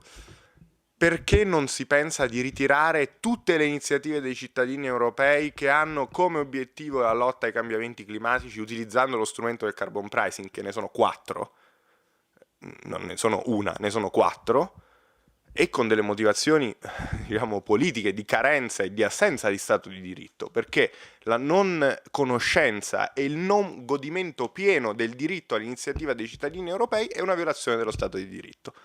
È un diritto, e quindi una violazione di questo diritto, cioè non esserne a conoscenza, non fruirne è l'assenza. Questa era la mia riflessione, grazie.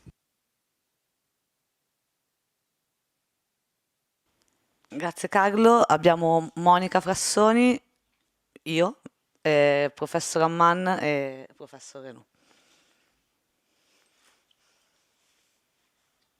Grazie, io vorrei intervenire rapidamente su 2 o 3 questioni e poi proseguire sulla riflessione che hai portato avanti tu. Allora, il primo punto è quello dell'organizzazione. Io sono veramente da sempre molto d'accordo con Marco che senza un'organizzazione seria non si va da nessuna parte, né dal punto di vista della politica né dal punto di vista della società civile. E credo che uno dei problemi che tutti questi nuovi movimenti hanno, ivi incluso a suo tempo il Movimento 5 Stelle, è giustamente questo tema della sottovalutazione dell'elemento organizzativo come grande espressione di capacità democratica. E questa approssimazione, diciamo così, sul tema dell'organizzazione è anche un modo attraverso il quale noi in realtà non siamo forse, cioè noi, non si riesce ad essere coerenti con i propri obiettivi. E vorrei fare un esempio proprio che riguarda Marco. Marco non so se si ricorderà, ma quando eravamo in Parlamento tutte e due, a un certo punto Grillo venne invitato al Parlamento, peraltro da me e da Giulietto Chiesa, e facemmo un incontro con tutti i parlamentari con tutti i parlamentari che condividevano alcuni degli elementi che lui aveva portato avanti, e in particolare erano alcune questioni sull'ambiente, ma erano anche proprio sul tema della corruzione, insomma su tutta una serie di questioni. E poi quando facemmo questo incontro con lui ci rendemmo conto che in realtà il suo intento non era di costruire un'alleanza con noi dentro il Parlamento o comunque un'alleanza di carattere democratico al fine di raggiungere alcuni obiettivi che erano peraltro stati condivisi, ma semplicemente di smantellare l'ordine e quindi mettendo la politica tutta sul banco degli inquisiti. E Marco, mi ricordo con un intervento che mi lasciò molto, che mi colpì molto, disse: ma il problema è che i politici non sono tutti uguali. E nel momento in cui tu metti tutta la politica da parte, significa che tu in realtà stai rafforzando coloro che per ragioni X sono più forti, perché hanno più soldi, perché rappresentano altri interessi, ma e stai indebolendo invece quelli che in teoria ti potrebbero aiutare. E dico questo perché sul tema di cui parlavo prima del rapporto con la politica, il tema fondamentale era quello che diceva Marco anni fa, e cioè la capacità di distinguere.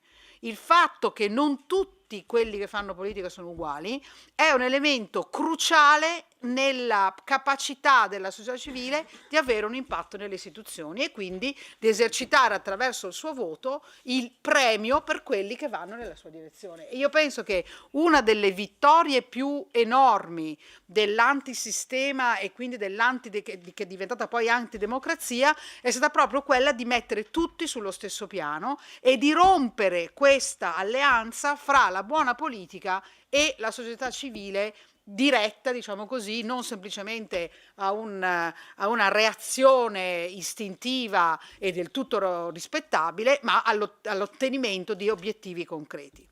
E quindi io penso che il collegamento fra organizzazione e definizione di concreti obiettivi, che era quello che dicevi anche tu, siano due cose che sono assolutamente legate una con l'altra e che però si scontrano con quello che dicevo prima. Non siamo noi in televisione tutti i giorni, ma sono i sardini. No? Cioè, che sono perfettamente rispettabili, ma che però anche lì adesso si stanno dibattendo per capire che cosa fare con tutta questa grande mobilitazione, peraltro anche lì molto, non direi manipolata, ma molto spinta artificialmente, che evidentemente ha un'importanza notevole, perché obiettivamente è giusto che ci sia stata questo tipo di reazione rispetto alla rabbia salviniana, assolutamente positiva, però allo stesso momento non c'è un obiettivo, né si pare ci sarà, e se ci sarà probabilmente non aiuterà i 4-5 temi sui quali noi stiamo cercando di lavorare con tutt'altro metodo e con tutt'altra.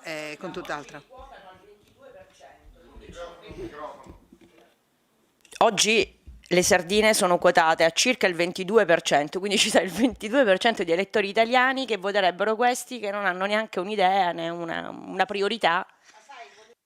Questo bisogna sempre stare attenti, no? Se tu guardi quanti in Italia, perfino in Italia, voterebbero i Verdi, sono circa il 19% come secondo voto intenzionale, emotivo, quindi sai, anche lì dovremmo un po' capire. Comunque, certo, ma quello che volevo dire io, per tornare ad essere, è che l'aspetto organizzazione, l'aspetto delimitazione degli obiettivi, ma anche allo stesso tempo la capacità di identificare quei metodi di battaglia che ci possono portare ad entrare in una specie di valanga positiva, per cui riesci alla fine ad intercettare le persone che ti firmano le cose, eccetera, eccetera, sono secondo me l'elemento più complicato poi da definire.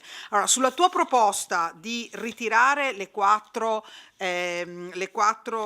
ICE e rivederle, se ho capito bene, in un quadro più collettivo, cioè mettendo insieme tutti i presentatori e cercando di capire come fare a creare appunto una dinamica positiva, io francamente non ho nessun tipo di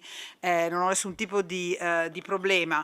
In particolare sulla questione dell'ICE, sulla carbon tax, la mia difficoltà è quella di capire come fare a far entrare questa discussione che c'è nel dibattito istituzionale in una dinamica, tra virgolette, di massa che ti permetta poi di ottenere il risultato, che è quella di fare partire un'iniziativa a livello europeo che riesca ad andare oltre il tema dell'unanimità e riesca a fare in modo che questo tema sia uno degli strumenti più importanti del Green New Deal, cosa che è appena accennata ma ancora non è. Quindi la mia proposta sarebbe: ok, analizziamo questo, ma soprattutto vediamo di capire, anche con un lavoro presso le istituzioni, qual è il modo attraverso il quale, quali sono le alleanze che noi potremmo creare al di là della raccolta di firme per ottenere che per esempio la Commissione abbia voglia di fare una proposta su questo.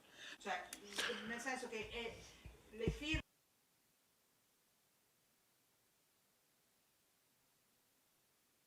ma legarli anche a quello che si sta muovendo a livello istituzionale potrebbe anche essere uno strumento in più che ci possiamo in qualche modo permettere. Thank you.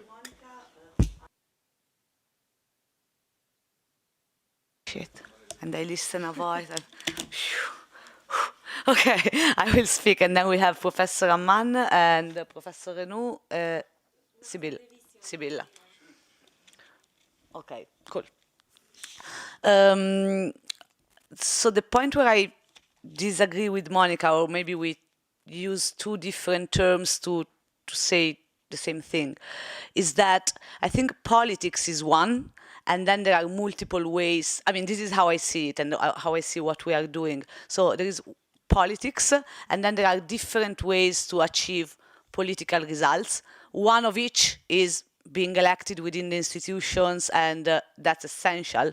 But then I think there is an element of reappropriation of the possibility to have a political impact and being proud of doing politics and saying and claim that you are doing political activities without being within the framework of political parties. And I think the problem, so there is a problem and also there is an opportunity. One problem is that for these movements that we were referring to, like the Sardinis and all the others, is that the scare is not the parties. I would understand if there was an issue with parties, wouldn't agree, but understand.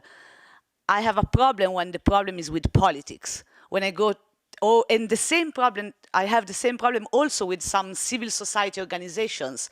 I make an example. We presented the Rule of Law European Citizen Initiative to the guys at Transparency International. And they were concerned to support the European Citizen Initiative because it aims for a political impact. So when civil society organizations get scared of having a political impact, then we got a big problem. So I think what a platform like Eumans can do is to offer two parties, two movements, two organizations, a set of solutions and ideas and proposals which act more on the concept of public sphere than civil society, and I think this is an important element. So the public sphere is those elements where we move and agree on the values, on the democratic debate, on the change within certain frameworks.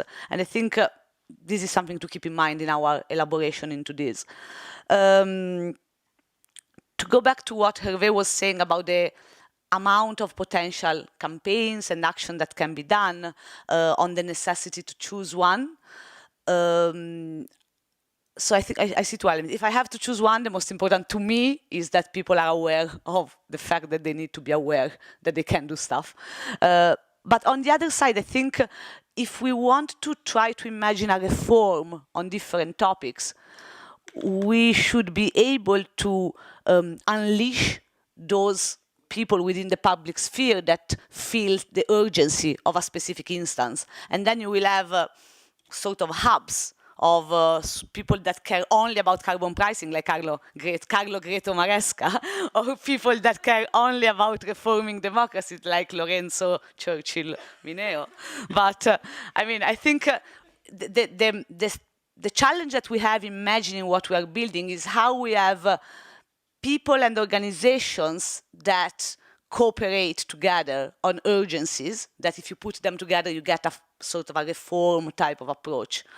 And because I think each person that is engaged in politics or each organization that set up itself to have a mission feels a certain urgency.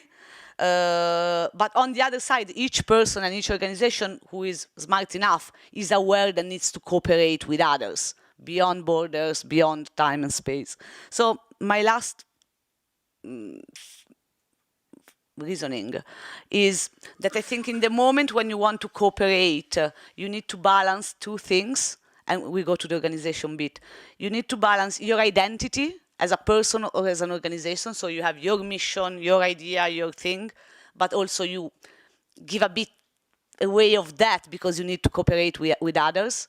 And the other treasure is the time. So if I'm super active in my campaign, I have a limited amount, or within my organization, I have a limited amount of time, because time is not infinite.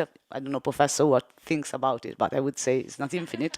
So you need to find the organizational approach that allows each individual and each organization to be super effective in its own urgency, but also to give enough space for a platform to work where, I don't know, you have regular meetings. I mean, you define the processes, but then you have regular meetings, regular tools that doesn't take too much away from your own urgency. So it's a bit of a philosophical trip, but I swear it was making sense in my brain.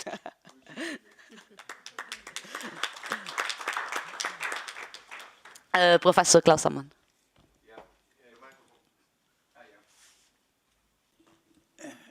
Actually, I am impressed by all these new thoughts for me and this experience you have already at a young age for me.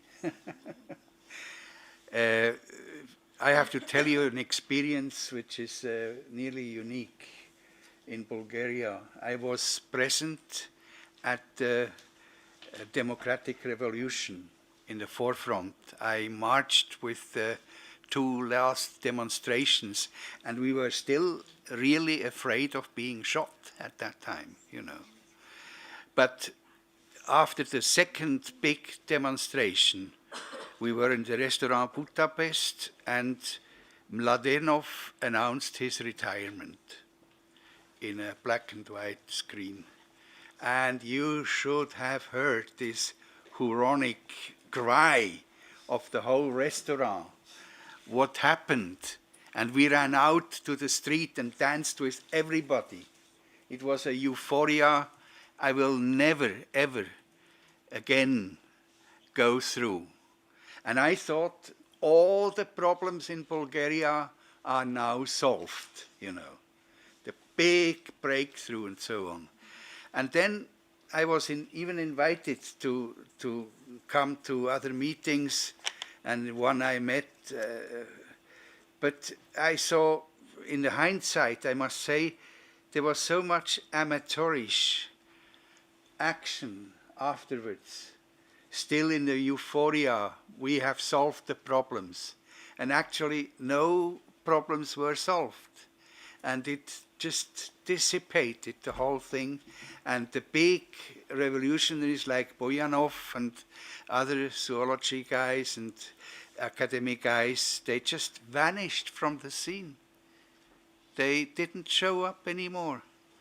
And the governments were really bad governance. And now we have the bodyguard of Zhivkov ruling for 10 years, huh? In Bulgaria. What a shame, huh? But how to solve, and now I come to this group and see, well, it would have been so good to have you around 30 years ago. That's my compliment to you. Thank you.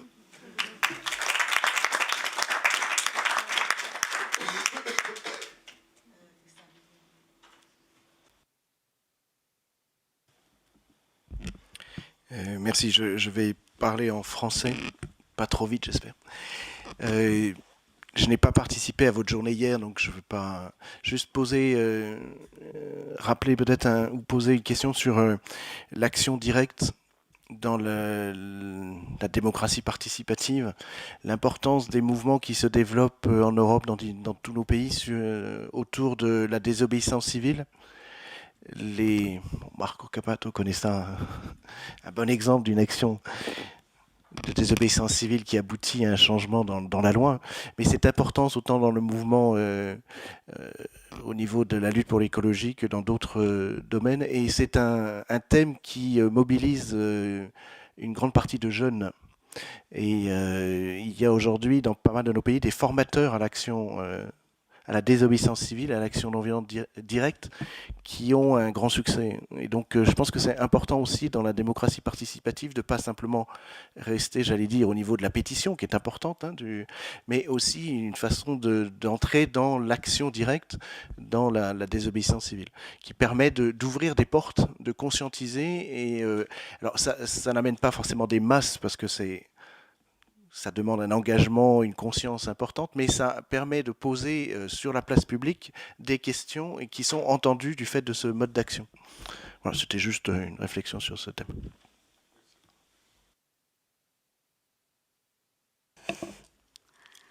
Thank you very much. Also, you touch upon an important element of the Eumans project, which is the idea that the Europe, maybe we didn't say this enough during the past couple of days.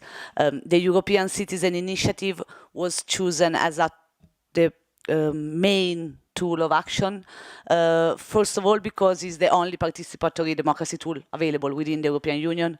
Secondly, because it allows us to have a conversation with other people based on an actual democratic tool and not just a statement or an approach to an issue. But on the other side, we never thought, and I think we should discuss this more further, and was the purpose of the previous panel, it's not the only tool. So the change doesn't happen in the vacuum of a collection of signatures, and I think the point that Monica raised on finding the political angle for the carbon pricing is also, for example, an element of our approach.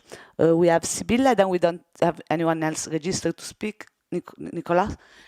Just one thing in terms of timing, at 4 it will start the Good Lobby Awards, so I would say at 3:45 we close, so we have some time to go and move.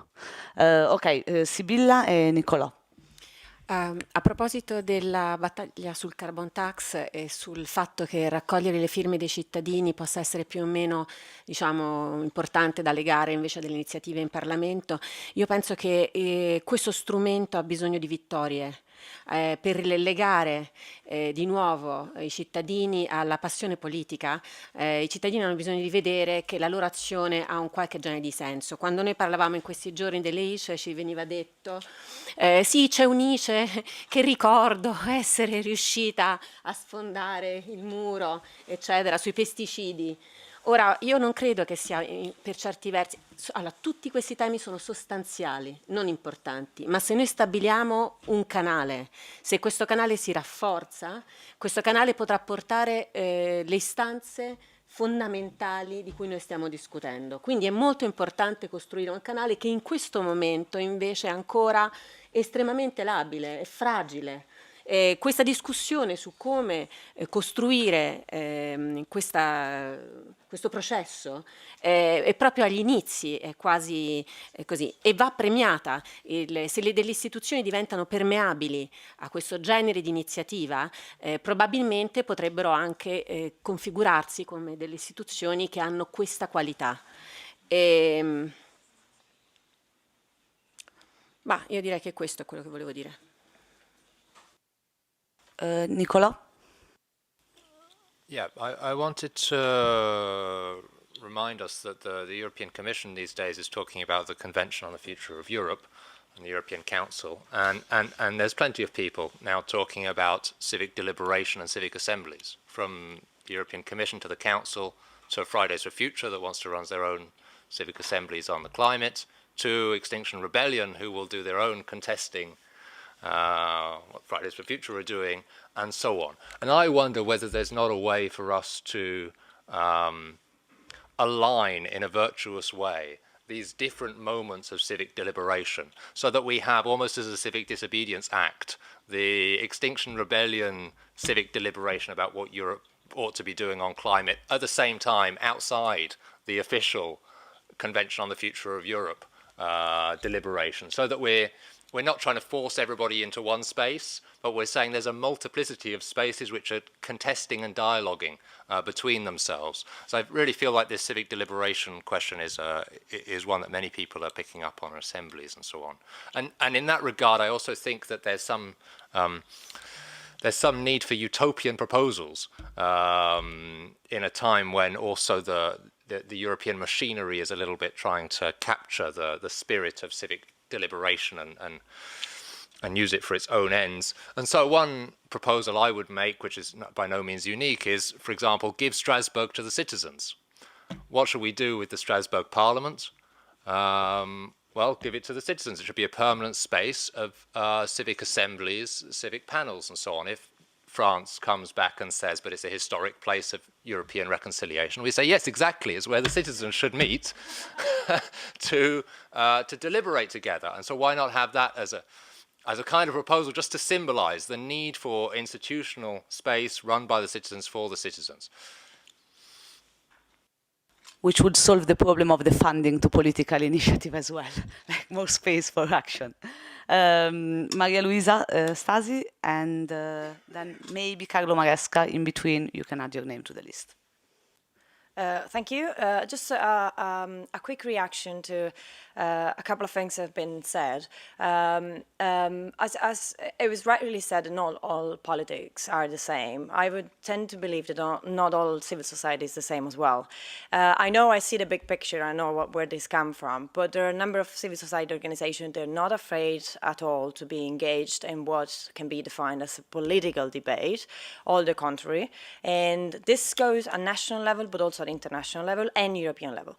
I think, for example, about a number of civil society organizations, they've strongly pushed against the copyright new rules, and they've been attacked by members of the parliament. They've been attacked because in theory they were pushing the same position as Google, but in practice what we were trying to do was to defend free expression. So we do that with parliaments, we do that with parties. So if there is a common goal, not necessarily all civil society behaves the same towards politics. We actually believe in many places where we act that we need more politicians and more parties to be involved in the fight, because it's the only way. Concerning a very, very quick reaction on the Sardine movement, and this is, of course, a possible interpretation. I do believe, I agree that it's difficult to go further if you don't have a representation and if you don't have a message. But I also have to say that I'm not surprised at all, because this is the way things generally go. So what I'm trying to say is that I see lowering down of the political debate, especially in Italy, because this is what I follow the closest. In UK it tends to be sometimes it's, similar, but anyhow. So the point is that the political discourse has been moved somehow over social media platforms that don't allow for sophisticated confrontation. They allow mostly, they're a perfect platform for very superficial slogan, no debate, no ideas, and especially no responsibility for what you say or do or try to push for. So this total de-responsabilization goes hands to hands with what Marco was saying before, that we need education, we need people to know, we need people to be aware, we need people to be instructed about how to use their own rights. The fact that you show up in a square, you kind of put together reaction from people that are tired, they're unhappy and everything, but you don't say anything and you don't have a leader, that means you're not going to take any responsibility for whatever happens. So you live in the present. There is no future, there is no strategy, there is no long-term goal, and this is useless. I mean, it's good as a signal, but then after that it's useless. What I'm trying to say is that this is not, I see the two things, so putting all the political debate in this way on social media and on this completely de-responsibilized, or however we want to say that in English, environment, being very much in line with filling a square and not having any representation, not having any program, and refusing to have it. So maybe if we want to intervene on one, we need to intervene on the other as well.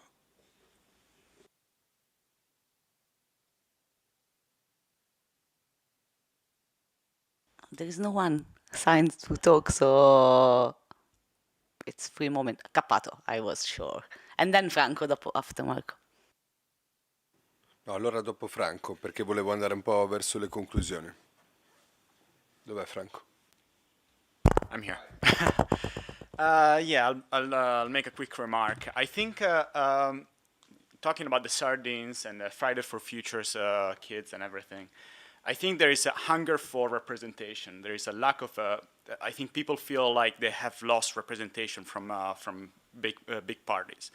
And what they're asking to do is, okay, we don't really want to be that much involved with policy, but we want people to actually interpret the needs that we have at this point.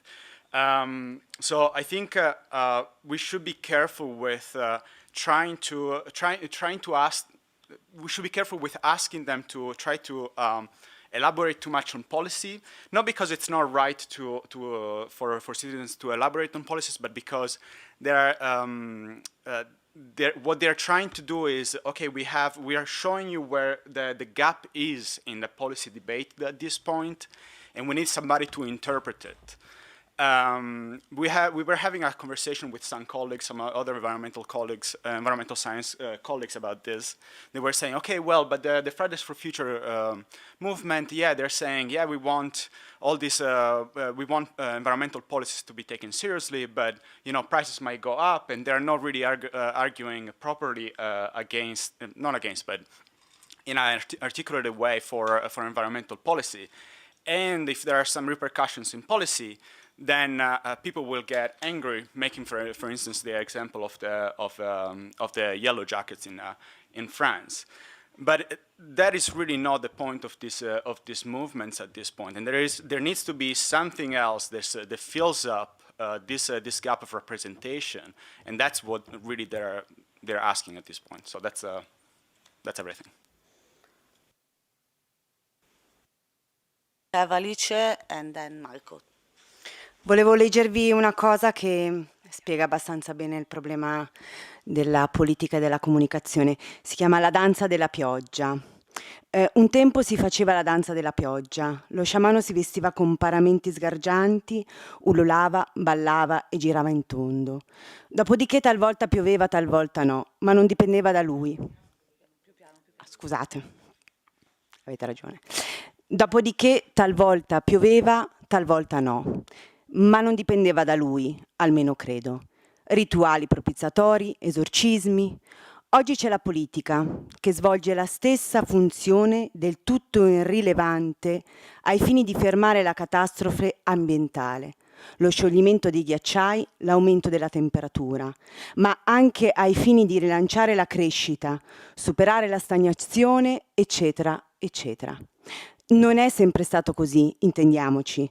Per qualche secolo fu possibile decidere in modo collettivo, in forma democratica, oligarchica o monarchica, e la decisione poteva determinare qualcosa, non tutto, non molto, ma qualcosa, nella sfera dell'esistenza comune.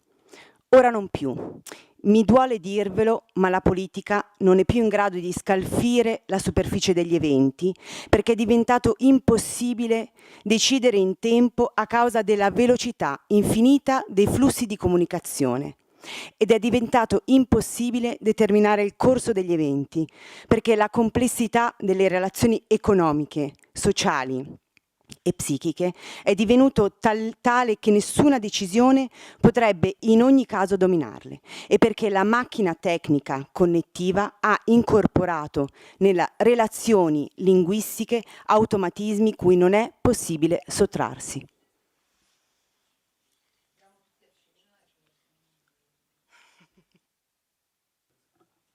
Grazie Alice per questo chiusura in ottimismo, la volevi fare, va bene. Va bene. No, io penso che dei margini per la decisione politica molto grandi ci siano ancora, perché quando diciamo che vogliamo spostare le tasse dal lavoro al consumo delle risorse ambientali non rinnovabili, cioè è un principio semplice, molto politico, con degli interessi economici sotto enormi, e quindi è uno scontro politico nel più classico dei termini. Poi certo, se invece con la politica si pretendesse di andare a inseguire i dettagli delle conseguenze tecnologiche, facendo delle leggi sempre più minuziose per adattarsi alle cose che cambiano, questo tipo di politica sarebbe condannata, ma non è necessariamente la politica.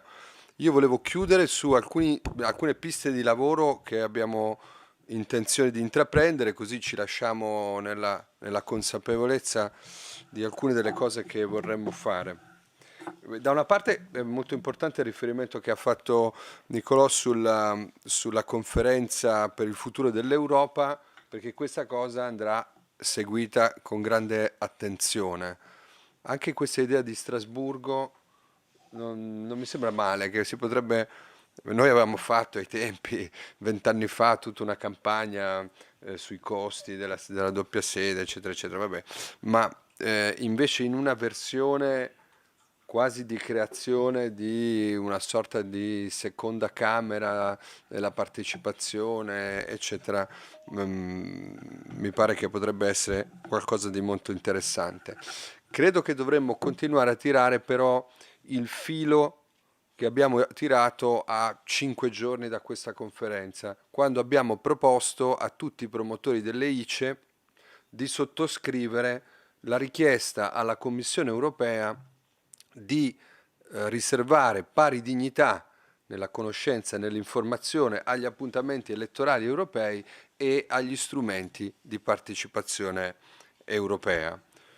Perché mentre non credo che funzionerebbe, Sibilla, dire apriamo un tavolo, no? Venite tutti che apriamo un tavolo, perché subito si porrebbe il tema, ma chi è che lo convoca a questo tavolo? Con quale diritto? E poi al tavolo, il tavolo delle organizzazioni non governative, di chi? Dei promotori delle ICE, ma allora dipende chi è forte e chi è debole. No, penso che qualcosa di simile di quello che dici tu vada realizzato, ma sulla base di obiettivi, di proposte. Cioè non è obbligatorio che un comitato promotore di ICE sia d'accordo sul fatto che ci dovrebbe essere più informazione sulle ICE. Non è detto, anche perché oggi il modo migliore per raccogliere le firme sulle ICE è dare i soldi a delle organizzazioni private che possiedono milioni di indirizzi email. Quindi ci sono tanti modi, no, per ottenere il risultato. Però questa mi sembra una pista molto importante. Quindi abbiamo fatto questa lettera alla commissaria europea, dobbiamo insistere, vedere se altri firmano, magari trasformarla in una petizione e trasformarla in grande anticipo in proposte di emendamento al bilancio dell'Unione Europea, che proporremo direttamente alla Commissione e che, se la Commissione non farà propria, proporremo ai gruppi parlamentari. Al tempo stesso penso che potremmo iniziare a comporre questa piattaforma, questo pacchetto di proposte di riforma europee che non esauriscono il novero delle riforme possibili e immaginabili, ma che ci può consentire di tornare dai singoli gruppi sulle singole iniziative, la cannabis, il genome editing, l'ambiente, il cambiamento climatico, a verificare se ci sia l'interesse a una proposta di riforma complessiva. Queste due cose portandole avanti, e penso anche che aver individuato questa sede come sede aperta e anche così attrezzata e strutturata, magari riuscendo a attivare, cosa fondamentale, collegamenti da remoto, potrebbe servire a dare una continuità, una sorta di consiglio, un consiglio della democrazia partecipativa, una cosa del genere, che magari potremmo anche concordare con il Comitato Economico e Sociale di poter ospitare con una scadenza e con una continuità, in modo da appunto dare continuità, scusate la ripetizione, al percorso che abbiamo avviato. Questo mi consente anche di nuovo di ringraziare gli interpreti per l'ottimo lavoro che hanno fatto. Noi abbiamo provato a fare sorprese, andavamo via, poi tornavamo quando non c'erano, abbiamo cambiato gli orari in corsa. Ovviamente la gran parte del dibattito non era preparato e quindi il lavoro poi è ancora più faticoso, perché non può essere realizzato a partire da documenti scritti, ma vi ringraziamo moltissimo per il vostro contributo. Quindi mi pare che abbiamo un inizio di percorso, anche se ancora molto, molto sfumato da realizzare.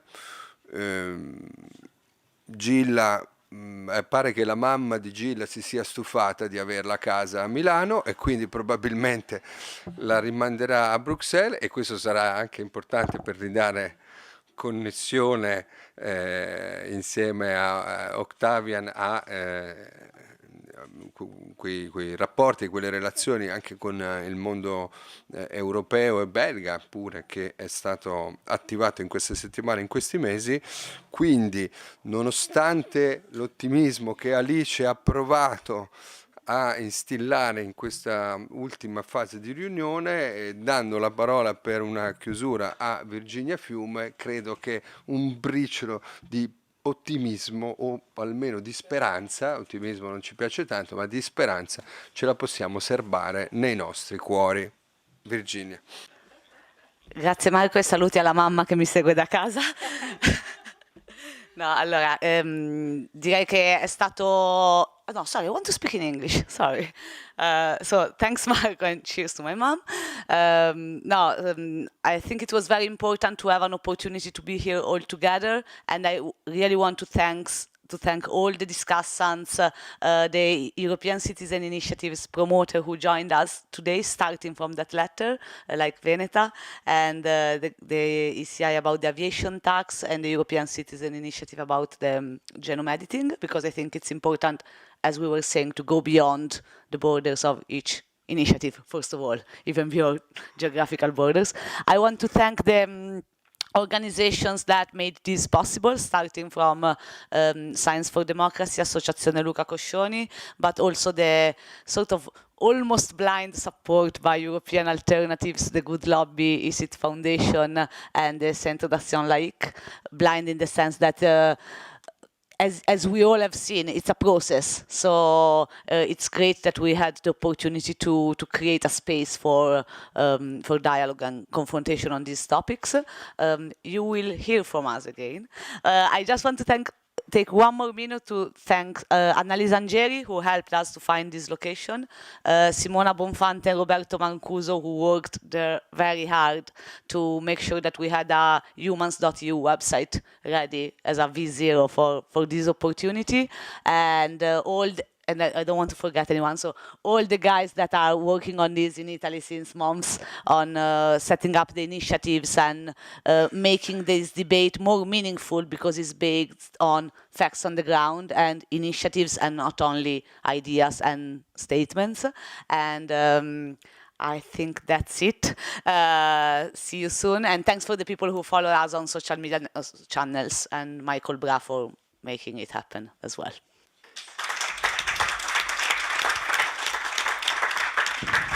Scusate, per raggiungere il Van Merlan possiamo passare da dentro, nel senso c'è una passerella e